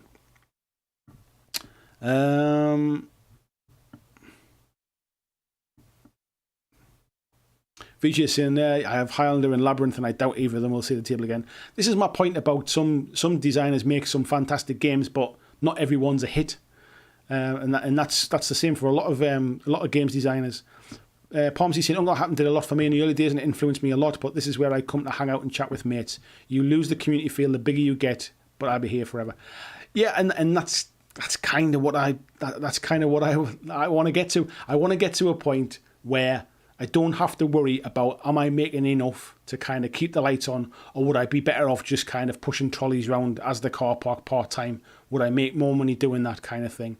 At the minute, I'm doing this because I love it, and I've had the opportunity to get into this full-time, and I'm giving it everything, but it has to have a finite shelf life. Otherwise, I'm just basically spending all of my time with a hobby, basically. If it never gets to a point where it pays enough, it's not a business, is it? It's just an expert. It's just a. I've basically just then I basically don't have a job, and I'm just basically using my hobby all day, and that's not very good for a family. So that's the point. James Bracing, I love the Dune universe so much. Really hope the film hits big and someone makes a minis game. Pomsey's egotistical. I like to hear my comments read out. Krabby says, "Who's the best in the business?" I don't think there is a best, mate. I think what will happen is people will point to people like Alessio Cavatori, to people like Rick Priestley, to people like that, because I think they have this idea of, well, they made 40k and they made fantasy and stuff, therefore they're the best in the business. But the game has changed a lot from the rules that they wrote. Like, I remember hearing, I think it was Rick Priestley, when he did Necromunda, the reason he put in an alternative turn structure, so I move and shoot with all my models, and then you move and shoot with all of your models, the reason he put that in was because he liked to go for a cup of tea while that was his opponent's turn. Like, that was the rule design, kind of, that was the design process behind it. So when they redid the rules recently, they went into I go, you go with alternative actions because it was more engaging. So, like, people have rose-tinted glasses when it comes to kind of designers. I don't think anyone's perfect. I think it's just like, it's when you get the perfect marriage of tight rules, beautiful minis, good components, marketed well. That's when it really kind of comes to life. And that's kind of what 40k get enough of that right. That's why it continues to be well. The problem is, if you're not as big as 40k and you can't afford to bring out that level of quality of miniatures or that amount of new stuff, you're relying upon other stuff, basically.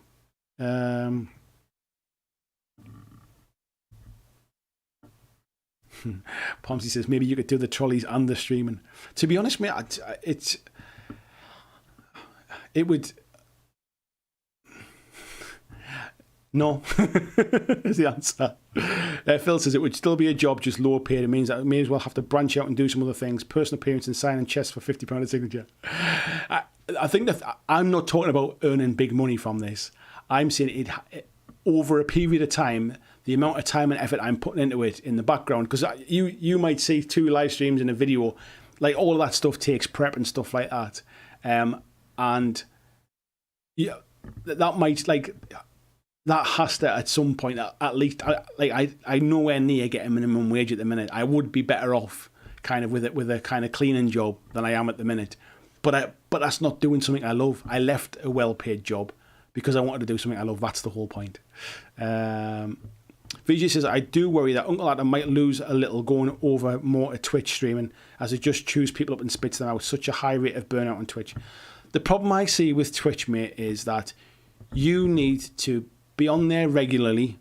It doesn't care that you've got nearly 200,000 subscribers on YouTube, and I find YouTube audiences and Twitch audiences are very, very different beasts. And from my mind, I think Uncle Adam would be better off streaming on YouTube, if I'm honest. I think that's just that would be the best way, mate.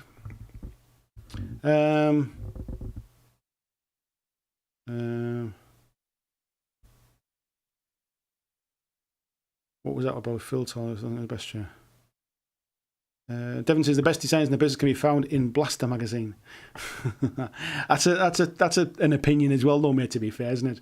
Video says I'm not a fan of the platform. I feel both among creators and users it fosters all the wrong sort of behaviour. Behaviours are only good for Twitch. I don't know enough about Twitch, mate. It's one of the reasons I've never really kind of explored it as an option. It is designed for streaming, to be fair, but I think we're going to see YouTube starting to tinker with its streaming business soon. James Brace is one hidden cost of the hobby. When you love it so much, you quit your job and become a YouTuber. Then it could be, mate. That's the one. Phil says, are there BlackJack dice? I tried to get some done, mate, and the companies I contacted basically just never even got back to me. They obviously didn't want my business because it was something I was going to do for Patreons. And because I couldn't get the dice, that was why the mugs became a thing, basically. I was going to do dice for people instead. Tony says, Tony Bordel's first game, Scanned Room, is utter pants, and his second game, Snowdonia, is highly loved and much sought after. Like you say, not every game designer can be brilliant. Yeah, exactly, mate. Well, I'm well over time. I wasn't planning to stream for this long, but probably saying plasters are a hidden cost. Right, folks, I'm going to call that a night now. Thank you very, very much, every single one of you coming tonight. It really does make a difference. It makes worth doing these kind of things. And yeah, like I said before as well, if you haven't checked out my Wild West Exodus terrain video, please go and check it out and just give me some feedback on what you think of it as a video. Even if you're not interested in the product itself, please let me know what you think of it, because I'm trying some new stuff. I'm trying to kind of sort of get those review type videos, get them really tight and get them exactly how I want to do them, and any feedback's really interesting. So yeah, thank you very much, folks, and I will see you on Wednesday for the Hobby Hangout. Thanks for watching my video. I hope that you really enjoyed it. And if you did, why not consider clicking on the suggested video below to see more of the work that I've done. If you'd like to support the long-term sustainability of this channel, why not consider checking out my Patreon, where you can pledge and support from as little as $2 a month, and there is lots of different tiers and bonuses which will give you access to a private Discord server. It will give you free t-shirts, free mugs, a podcast every month, and a number of other things, including getting your name at the end of every video, like these awesome folks who already support me now.